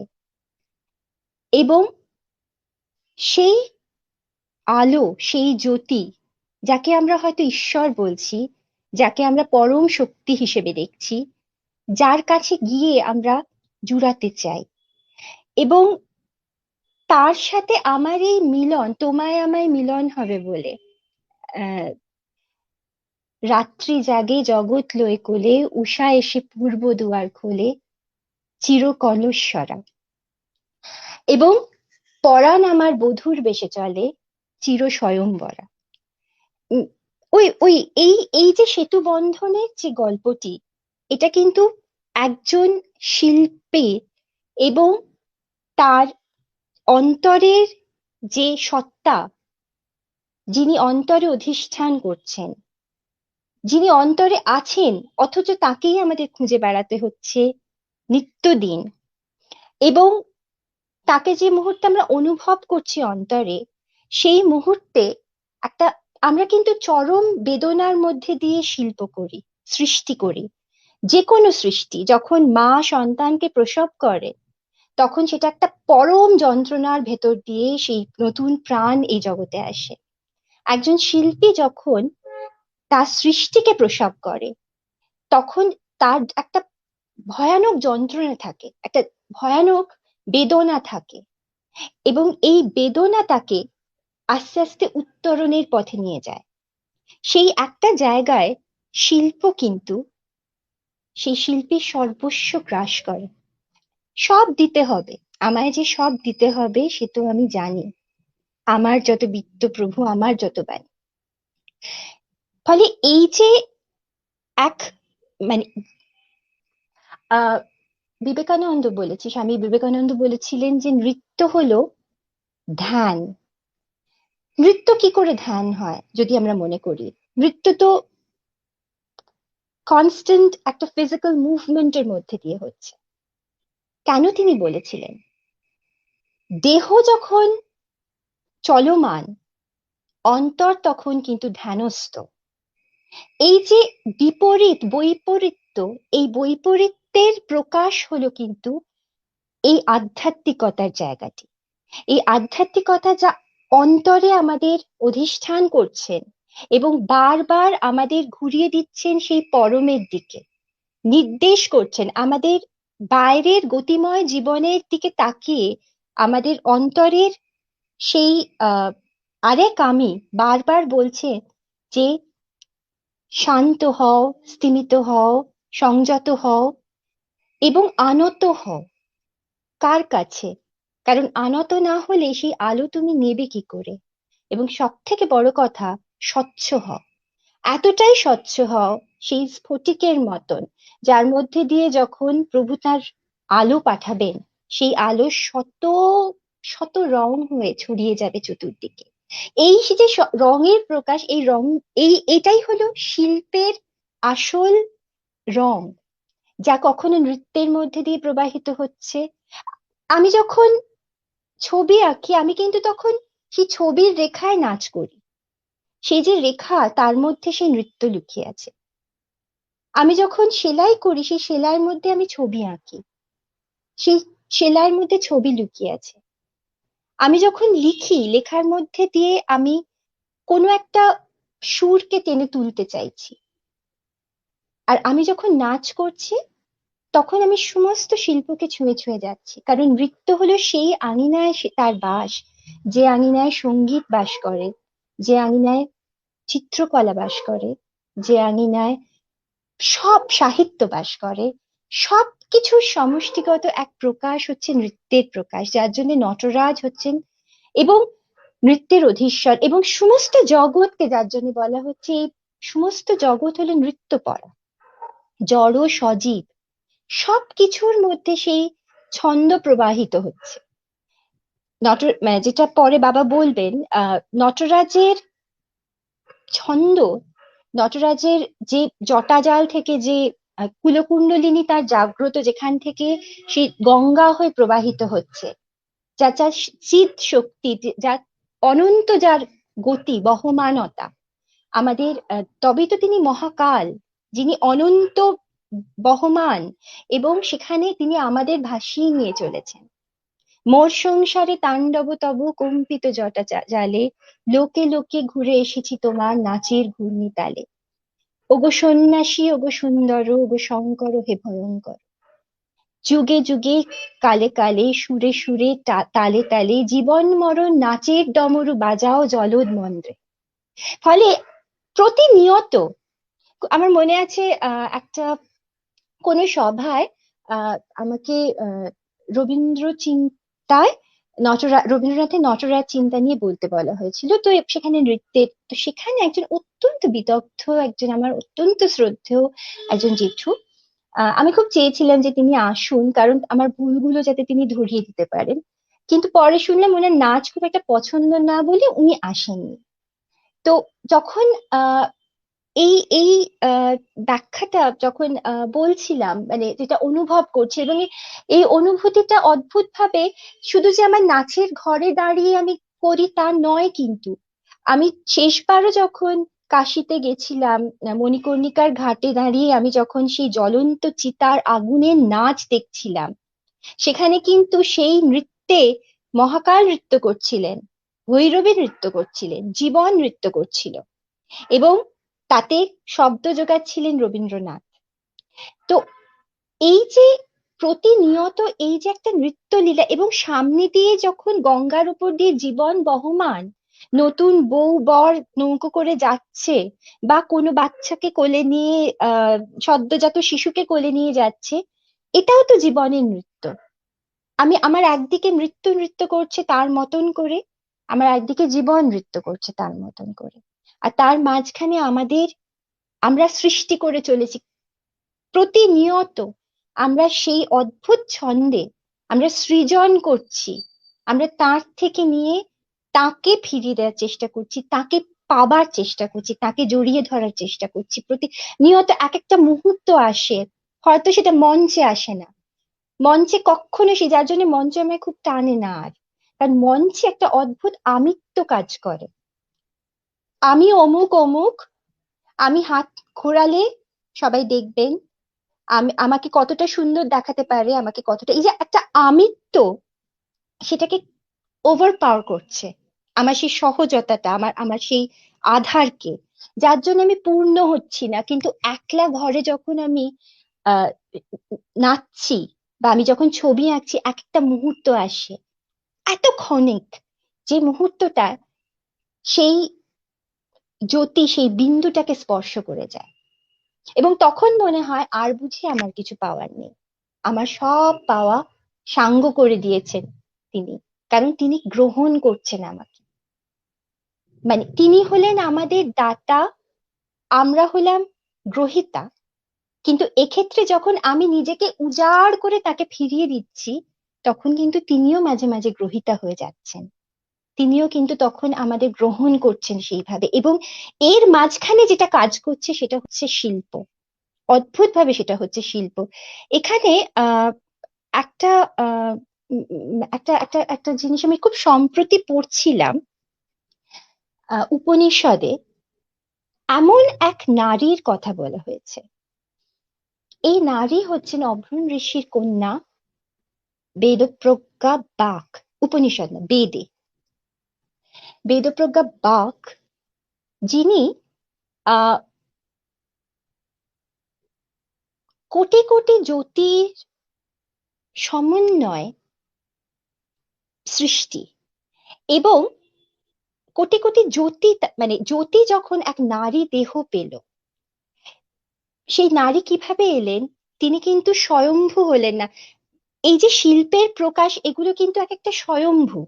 হ্যাঁ, মানে আমরা বলি বটে এটা আমি তৈরি করেছি, একে আমি তৈরি করলাম। একটা পাথরকে কেটে কেটে যখন মূর্তি তৈরি করা হলো, যিনি যিনি ঋষি, যে স্রষ্টা ঋষি, তিনি বলবেন যে এই পাথরের মধ্যে নিজেকে লুকিয়ে রেখেছিল, আমি তাকে তার নির্দেশে কেটে কেটে তাকে প্রকাশিত করলাম, মানে সেই সুযোগটা আমি পেলাম, এ নিজেই প্রকাশিত হলো। এই যে জ্যোতিপুঞ্জ, এই জ্যোতিপুঞ্জ এক দেহ চাইলো ঋষির কাছে, ঋষি তাকে নিজের থেকে সেই সেটি দান করলেন, এবং এক কন্যার রূপ তিনি পেলেন, এই বাক। এবং বাক সমস্ত ব্রহ্মাণ্ডকে, তিনি এতটাই প্রজ্ঞাবতী ছিলেন যে তিনি সমস্ত ব্রহ্মাণ্ডকে নিজের মধ্যে অনুভব করলেন, এবং তিনি দেখলেন যে সমস্ত ব্রহ্মাণ্ডের মধ্যে তিনি তার কেন্দ্রে রয়েছেন। এই দুই যখন মিলে গেল, তখন তিনি যে শ্লোকটি বলেছিলেন যে আমি হলাম অষ্টবসু, একাদশ রুদ্র, আমি হলাম সমস্ত জগতের, সমস্ত ব্রহ্মাণ্ডের সমস্ত শক্তি, সমস্ত বিদ্যা, সমস্ত আধ্যাত্মিকতা, সমস্ত ভাবনা, এবং সমস্ত শিল্পীর অধীশ্বরী, এবং আমি প্রত্যেক কবি মানুষে বাস করব, আমি তাদের সৃজন করাবো, আমি তাদের সৃষ্টি করাবো, আমাকে যারা গ্রহণ করবে তাদেরকে আমি উচ্চ আসনে তুলে দেব, আমাকে যারা অনুভব করবে না তারা থেকে যাবে তাদের জায়গায়, এবং কবির হৃদয় আমি সেই মানস প্রতিমা হয়ে থেকে যাব আজীবন কাল, এবং আমাকে অনন্তকাল ধরে স্রষ্টারা খুঁজে বেড়াবেন।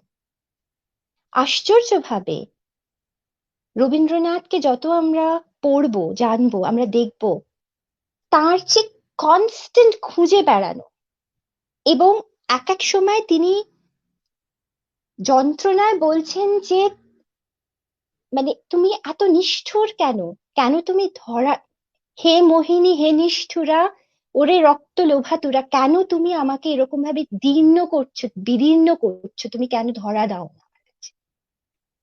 একটা মানে এই যে তুমি কোলে নিলে তুলে, তুমি কোলে তুলে নিলে তুলে সেই তার মীর দিল নিষ্ঠুর করে, যখন তুমি বাঁচছিলে তার সে যে বিষম ব্যথা, মানে তোমার হাতের এই বীণা হচ্ছে এই স্রষ্টা শিল্পীরা, তুমি যখন তাকে বাঁধছো, যখন সে যে আমার বীণা হতেছে তার বাঁধা, তখন সেই যন্ত্রণায় আমি কোকিয়ে উঠে সৃষ্টি করছি, বাজবে যখন তখন তোমার হবে তোমার সুরে সাধা, তারপরে যখন আমি পরিপূর্ণ হয়ে উঠব তখন সেই বীণা থেকে তুমি সুর তুলবে, এবং সেই সুরই হচ্ছে লিওনার্দো দা ভিঞ্চির সেই অমোঘ সৃষ্টি, ভ্যান গগের অমোঘ সৃষ্টি, আজকে আমরা মাইকেল অ্যাঞ্জেলোর অমোঘ সৃষ্টি, রবীন্দ্রনাথ ঠাকুরের অমোঘ সৃষ্টি,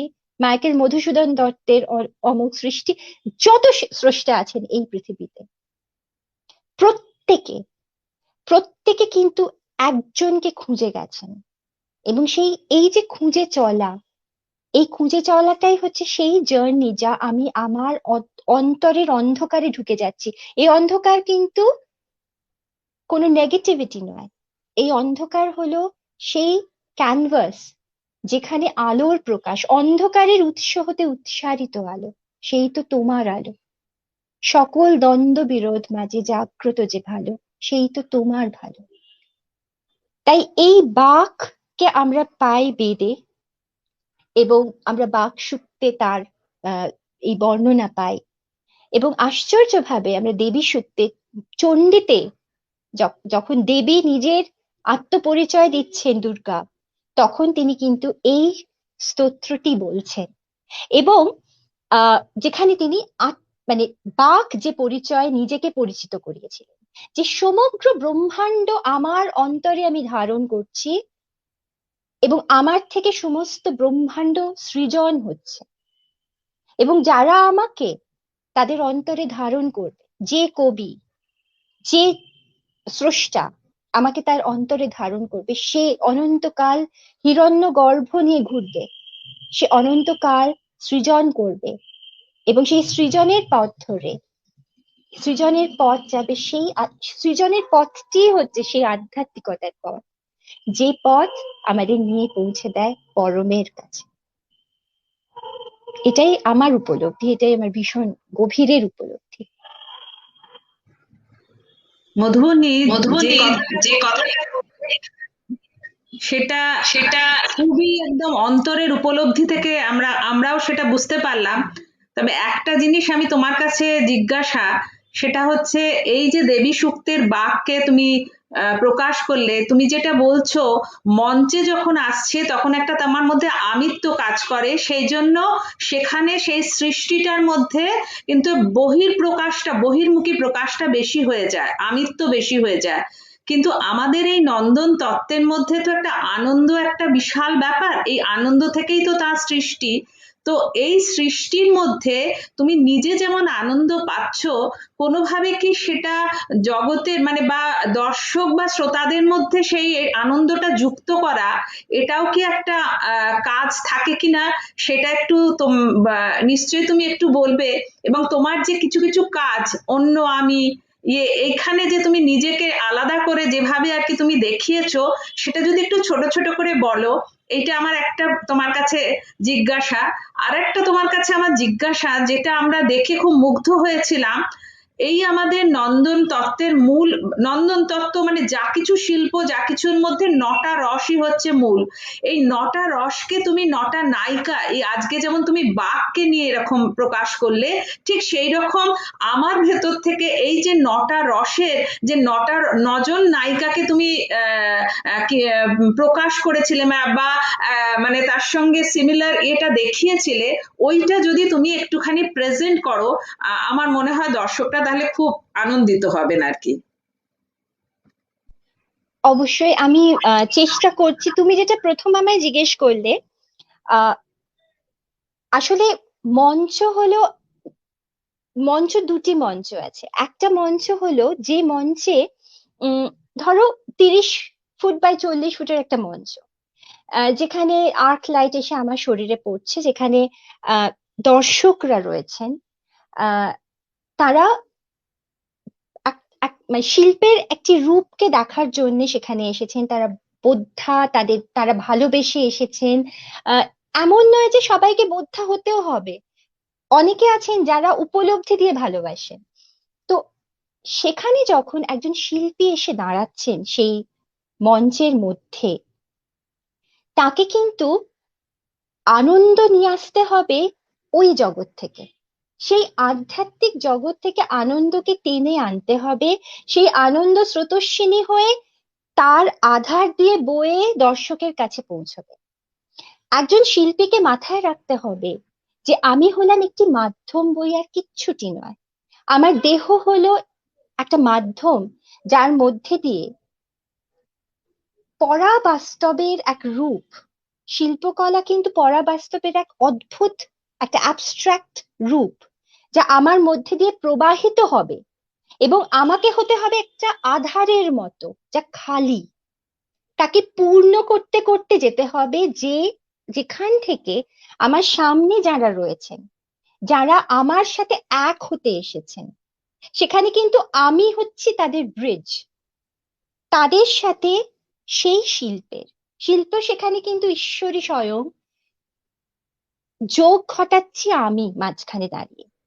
সেখানে আমাকে এতটাই স্বচ্ছ হতে হবে যে সেই আনন্দ মানে বিপুল বেগে আমার মধ্যে দিয়ে নিঃসৃত হয়ে তাদের মধ্যে ছড়িয়ে যাবে।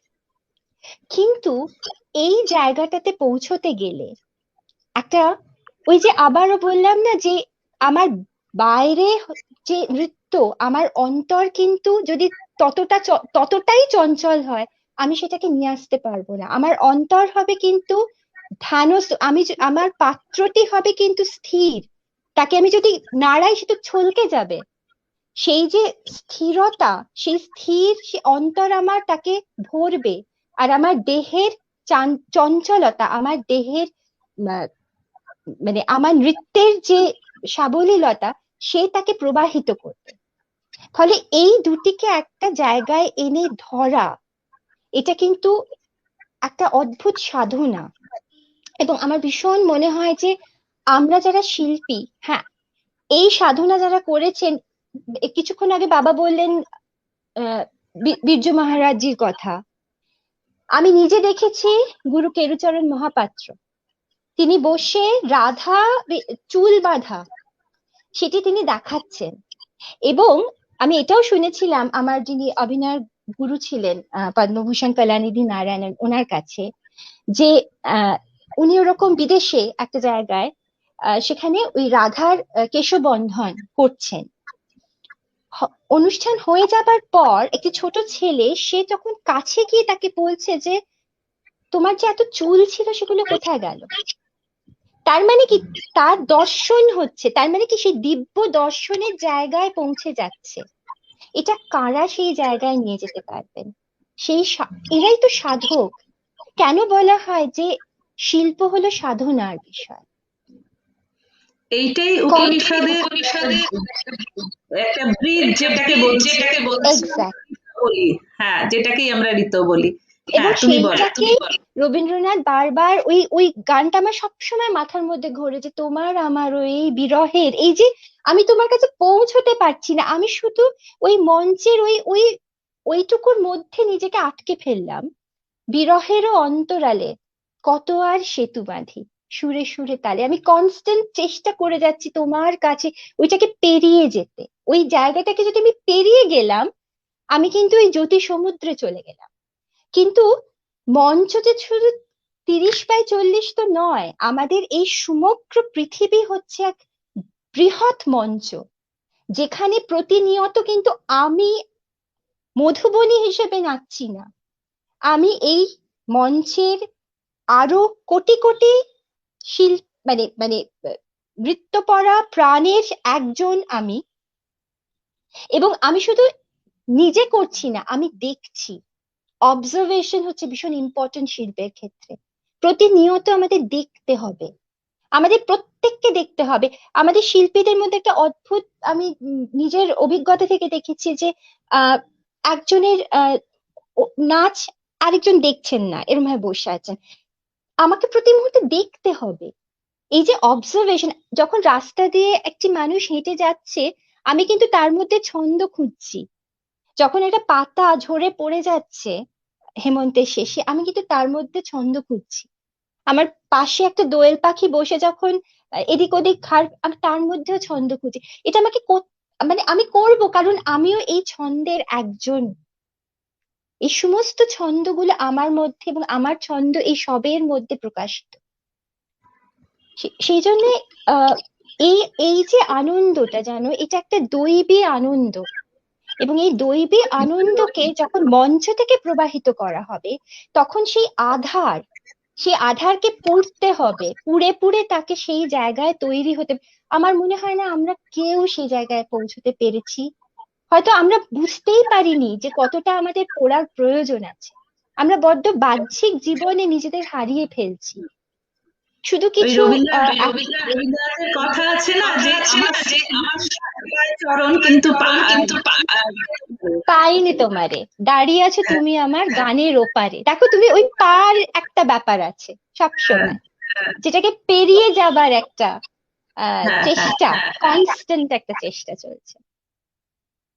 আর হ্যাঁ, তুমি আমাকে বললে নবরসা নায়কি, আহ আহ, এর আমি না খুব বেশি যে কাজ করতে পারি তা নয়, আসলে মুশকিলটা একটা হয়, সেটা নিয়ে আমার একটু বদনামি আছে, যে প্রোডাকশন তো প্রতি বছর করতে হয়, কিন্তু না, আমার সামহাও মনে হয় যে চিরকাল, মানে ছোট থেকে, কারণ খুব ছোট থেকে এই প্রফেশনে আছি, 14 বছর বয়স থেকে।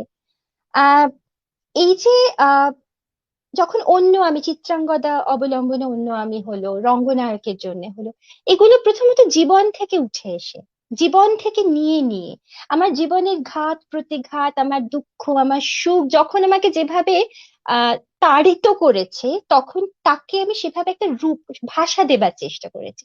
আমি তো সব ভাষা, মানে আমার ভাষা হলো নৃত্যের ভাষা, আহ চিত্রের ভাষা, মানে তারই এক্সটেনশন। আর বাকি যা করি সেটা হচ্ছে নাচের এক্সটেনশন। ওই বললাম এক আঙিনার বাসিন্দা।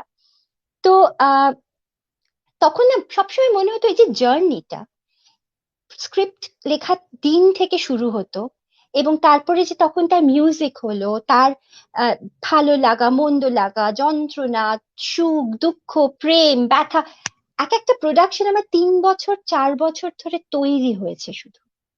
এবং এই যে 3-4 বছর, এটা হচ্ছে কিন্তু আমার আসল রসদ, মানে আসল প্রাপ্তি নিজের কাছে।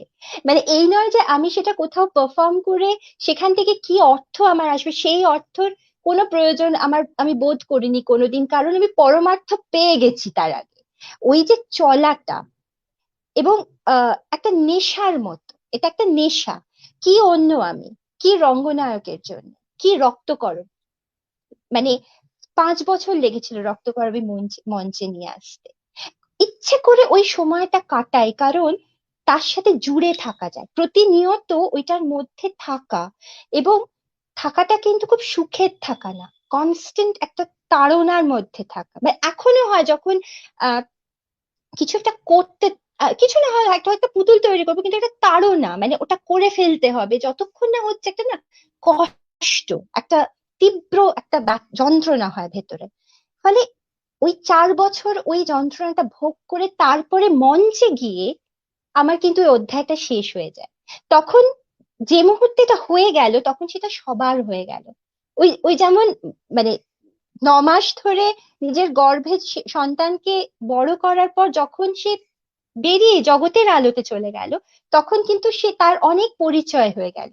কিন্তু তার আগে সে শুধু আমার ছিল, আমার অন্ধকারের মধ্যে সে আলোর মতো ফুটছিল।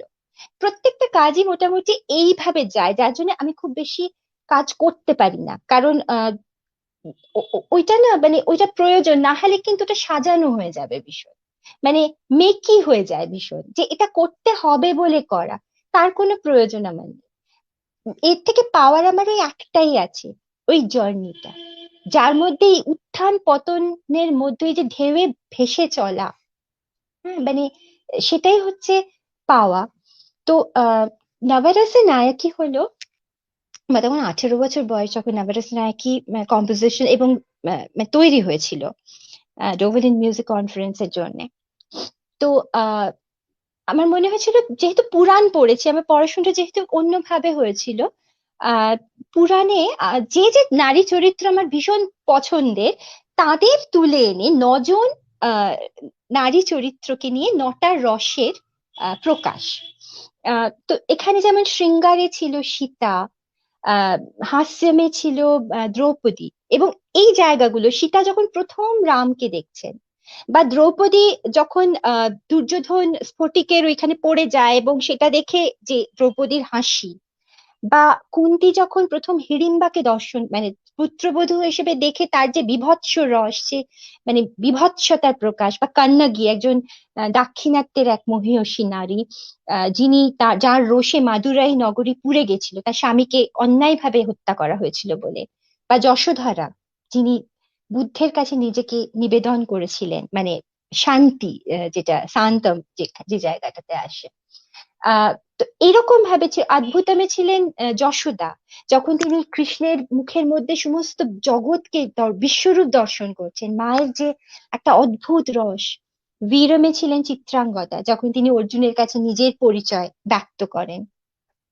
আমরা মহাভারতে চিত্রাঙ্গদাকে খুবই কম পাই, কিন্তু রবীন্দ্রনাথ তো সবসময় এই ধরনের চরিত্রদের মুক্তি দিয়েছিলেন, যেমন শ্যামাকে দিয়েছিলেন জাতক থেকে, বৌদ্ধ জাতক থেকে, ঠিক সেরকম।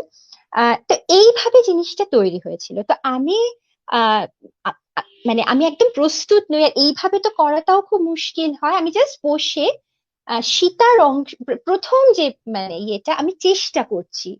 আমার কতটা মনে আছে আমার স্ক্রিপ্টটা, এটা ইংরেজিতে ছিল, আহ, ইয়ে, আহ, পুরো স্ক্রিপ্টের ইয়েটা।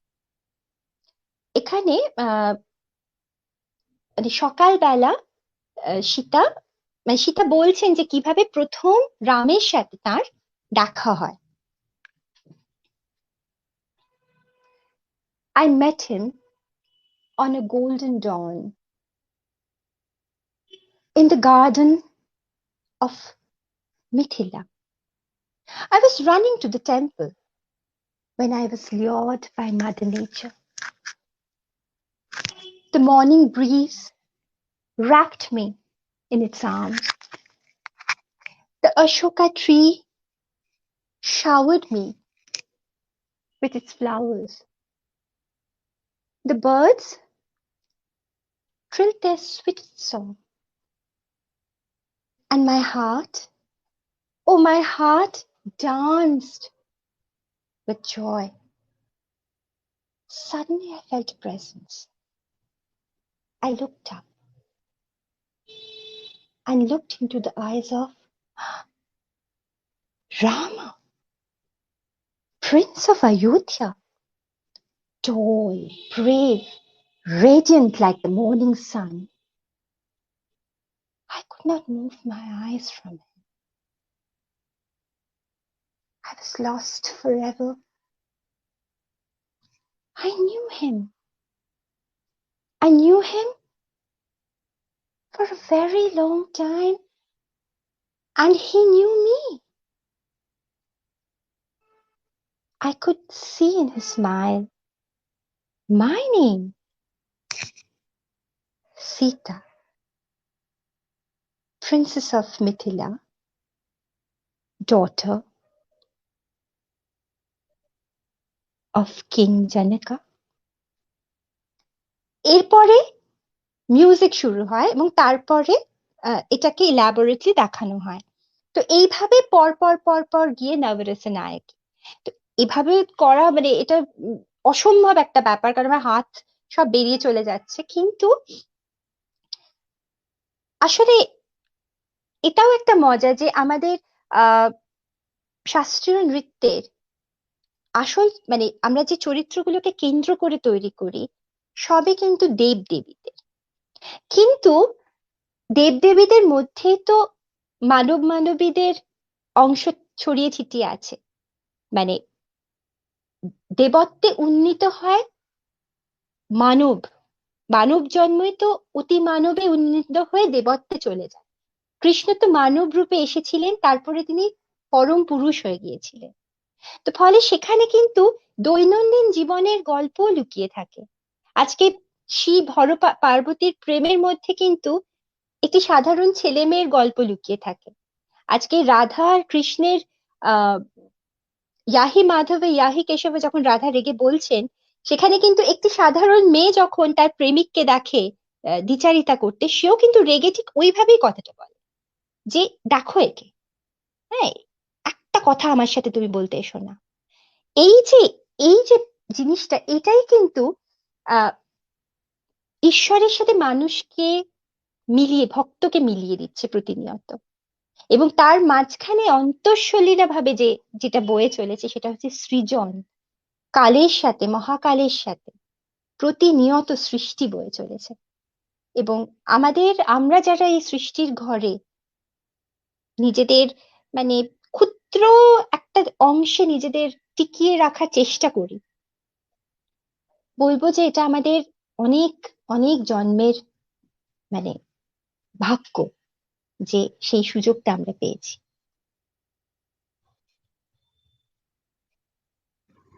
একশোবার সেই আশীর্বাদ আমাদের মধ্যে আছে বলে আজকে তোমাদের মতন দুজন শিল্পীর কাছ থেকে আমরা সেই ছোঁয়াটা পেলাম, সেই সীমার মধ্যে অসীমের ছোঁয়াটা আমরা পেলাম। আর সত্যি কথা, তুমি যখন কথাটা বলছো, তোমার মনের মধ্যে বা তোমার মধ্যমা বাকের যে প্রকাশ, সেটা আমরা কিন্তু অনুভব করতে পারছি। তুমি কথাটা বলছো, তুমি প্রকাশ করছো কিছু মুদ্রা দিয়ে, কিন্তু আমরা কিন্তু তোমার মানসিক স্তরে যে অনুভূতি, সেই বাকটার সঙ্গে যুক্ত হতে পারছি। এটা কিন্তু খুব কম কথা নয়। আমি আবার সেই মৃত্যুঞ্জয়দার কাছে চলে যাব, যে সম্পূর্ণ আর এক শিল্পী। তিনি তখন আমাদের মধ্যে কেটে গিয়েছিলেন, সেজন্য নটরাজ মূর্তির যে জিনিসটা উনি বলছিলেন, এই প্রকৃতির সঙ্গে শিল্প এবং এই যে একটা ঋতচ্ছন্দ নটরাজ মূর্তির মধ্যে, সেই জায়গাটা যদি আমরা শেষের দিকে নিয়ে আসতে পারি, মৃত্যুঞ্জয়দা বড্ড ভালো হয়। আমি বলতে বলতে কেটে গিয়েছিল লাইনটা, যাকে ভালো হলো, কারণ নৃত্যের যে একটা অসাধারণ লীলা সেটা আমরা মধুবনের কাছে শুনলাম।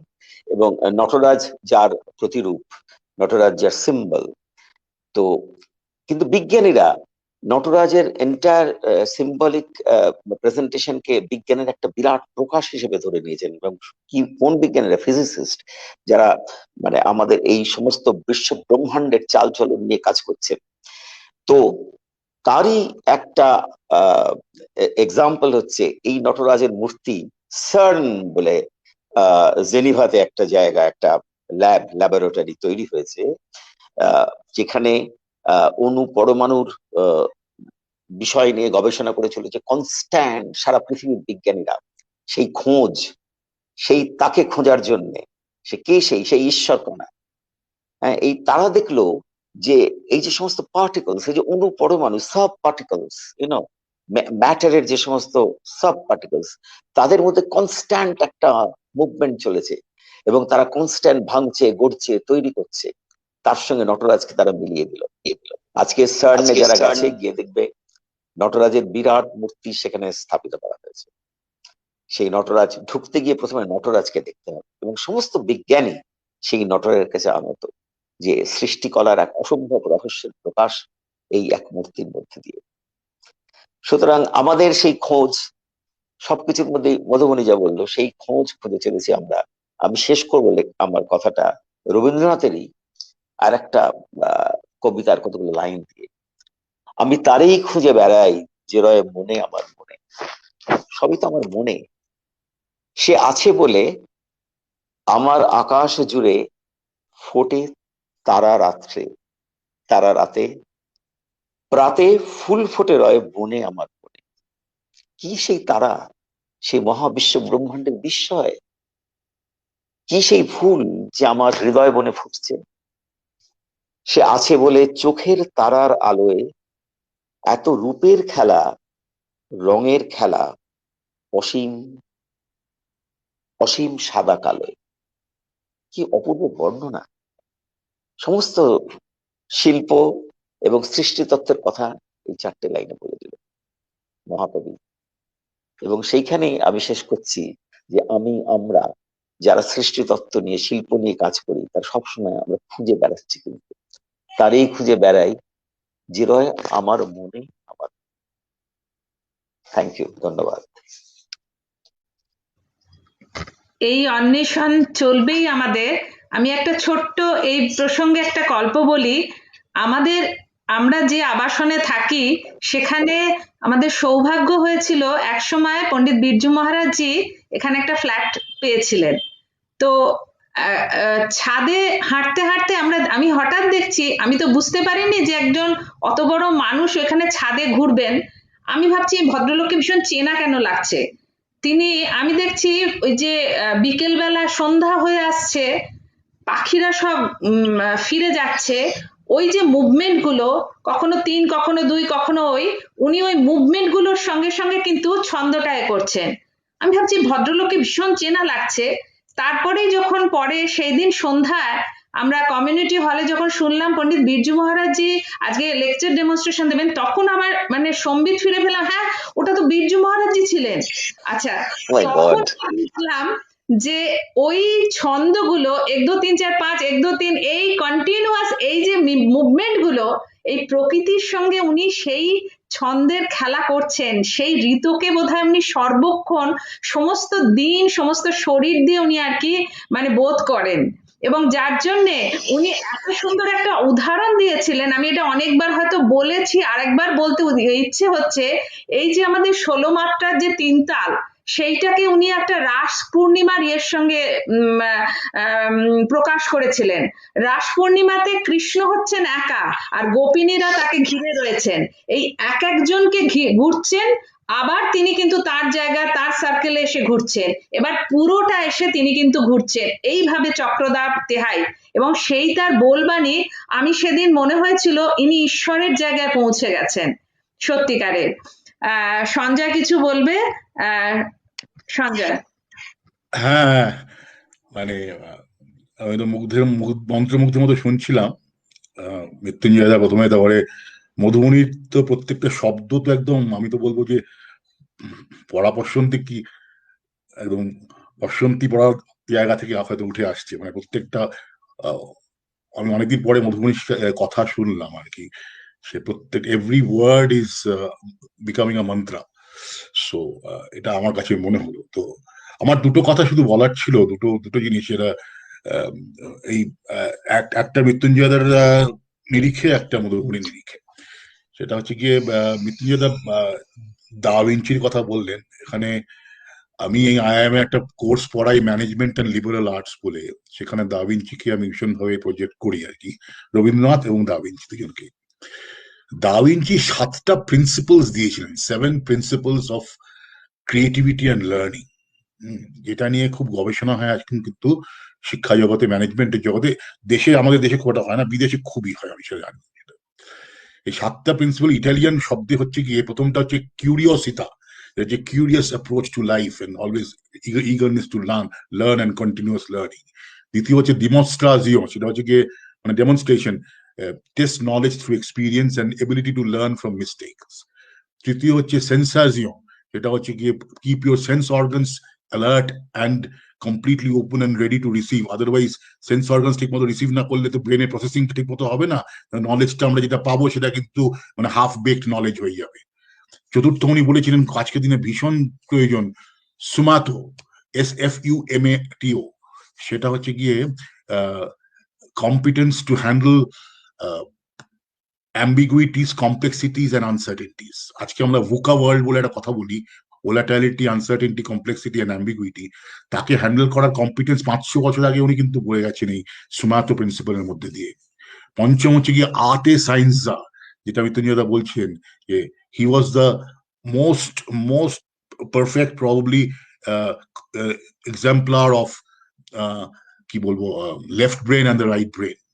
দ্য একদিকে দ্য সায়েন্স অ্যান্ড টেকনোলজি, অন্যদিকে শিল্প সৃষ্টি। ষষ্ঠ হচ্ছে কর্পোরালিতা, সেটা হচ্ছে গিয়ে physical dexterity, grace and ability to handle multiple tasks at the same time, ambidexterity. আর সপ্তম হচ্ছে গিয়ে কনেসিও, সেটা হচ্ছে গিয়ে connection or connectedness of all things and beings and all phenomena in existence. সবগুলোর মধ্যে একটা কানেক্টিভিটি এটাকে পাওয়া আর কি, যেটা বিজ্ঞানীরা বাটারফ্লাই এফেক্ট বলতেন। তো এই 7টা principles of creativity and learning coincidentally আমি গতকালই পড়ালাম আমার স্টুডেন্টদের। আমার ভীষণভাবে মনে হলো এটা শেয়ার করার একটা কনটেক্সট মৃত্যুঞ্জয় আমাকে দিল, সেটাই আমি থ্যাঙ্কফুল টু মৃত্যুঞ্জয় দা। মনে হলো এই 7 principles of creativity and learning from da Vinci. একটা অসাধারণ বই আছে দা ভিঞ্চি নোটবুকস বলে, ওনার যে নোটবুক যেগুলো নোট করতেন সেগুলো নিয়ে একটা বই আছে, সেটা খুব কম দাম, 200 টাকার মতো দাম হয়ে অ্যামাজনে পাওয়া যায়, এটা আপনারা দেখতে পারেন আর কি। যে ওর যে দৈনন্দিন জীবনের যে প্রজ্ঞার উন্মেষ গুলো হতো সেগুলো উনি লিখে রাখতেন আর কি। আর শেষ কথা যেটা বলার ইচ্ছা সেটা হচ্ছে গিয়ে জার্নির ব্যাপারটা, যেটা আমি সারাক্ষণই আমার কোর্সগুলোকে আমি বলি আমার কোর্সগুলো হচ্ছে জার্নি। আমার কোর্সগুলো কোনোটা একটা একাডেমিক এক্সারসাইজ বা ইন্টেলেকচুয়াল অ্যাক্রোব্যাটিক্স নয়, সেটা হচ্ছে কি জার্নি। এই জার্নি গুলোতে যেটা সবচেয়ে বড় ইম্পর্টেন্ট বোধ হয় হচ্ছে গিয়ে সক্রেটিস একটা কথা বলতেন না, বলেছিলেন যে an unexamined life is not worth living. সেই এক্সামিন করতে গেলে তো প্রশ্ন করতে হয় না, আমাদের questioning, art and science of questioning, যেটা আমাদের উপনিষদ শিখিয়েছে। মধুবনী বারবার উপনিষদের কথা বলছিল, এর উপনিষদ আমাদের প্রশ্ন করছে। প্রশ্ন মানে এটা কিন্তু নিজেকে জাহির করার প্রশ্ন নয়, এটা হচ্ছে মানে জীবনের সাথে সম্পৃক্ত যে আমাদের যে জিজ্ঞাসা, সেটাই হচ্ছে প্রশ্ন আর কি, যে what is the meaning of work, what is the purpose of life ইত্যাদি। তো সেই সূত্রে আমার রবীন্দ্রনাথের 27শে জুলাই 1941, মৃত্যু 10 দিন আগে লেখান, উনি তখন লেখেননি, কবিতাটা বলেছিলেন, উনি তখন মৃত্যুশয্যায়। সেই কবিতাটি মৃত্যুঞ্জয়দার হয়তো খেয়াল থাকবে, আমাদের যার সূত্রে আমাদের পরিচয়, মনোরঞ্জন বসুর বাড়িতে আমার কবিতাটি প্রথম শোনা, এবং পরে আমি কবিতাটি এক্সটেন্সিভলি ইউজ করি। প্রথম দিনের সূর্য প্রশ্ন করেছিল সত্তার নূতন আবির্ভাবে কে তুমি, মেলেনি উত্তর। বৎসর চলে গেল, দিবসের শেষ সূর্য শেষ প্রশ্ন উচ্চারিল, পশ্চিম সাগর তীরে নিস্তব্ধ সন্ধ্যায় কে তুমি, পেল না উত্তর। সেই The first day's sun in the beginning of life asked a question, who are you? No answer came. Year after year went by. The last day's sun, the last question asks, in the western seashore on a silent evening, who are you? There was no answer. কবি চেয়েছিলেন যে আমরা জীবনের প্রথম দিন থেকে শেষ দিন অবধি যেন এই প্রশ্ন করে যাই। তার মানে উনি যে উত্তর পাননি তা নয়, কিন্তু উনি ওনার উত্তর আমাদের উপরে দিয়ে যাননি। আমরা যাতে আমাদের প্রশ্নটা করে আমাদের নিজেদের উত্তর খুঁজে পাই, কারণ আমার উত্তর আর আপনার উত্তর তো আলাদা হতেই পারে। তো সেই যাত্রাটা, সেই মধুবনীর জার্নিটা কোনটা আমাকে মনোরঞ্জন বাবু সামনে বসে কবিতাটা উনি বারবার বলতেন কবিতাটা, এবং ওনার একটা প্রবন্ধে কবিতা লেখাও আছে। তখন সেখান থেকে কবিতাটা আমি আত্মকৃত করেছি, এবং আমি এখনো যখনই সুযোগ পাই যে কোনো একটা কনটেক্সটে আমি কবিতাটা বলে থাকি। আমার এইটুকুই বলার ছিল।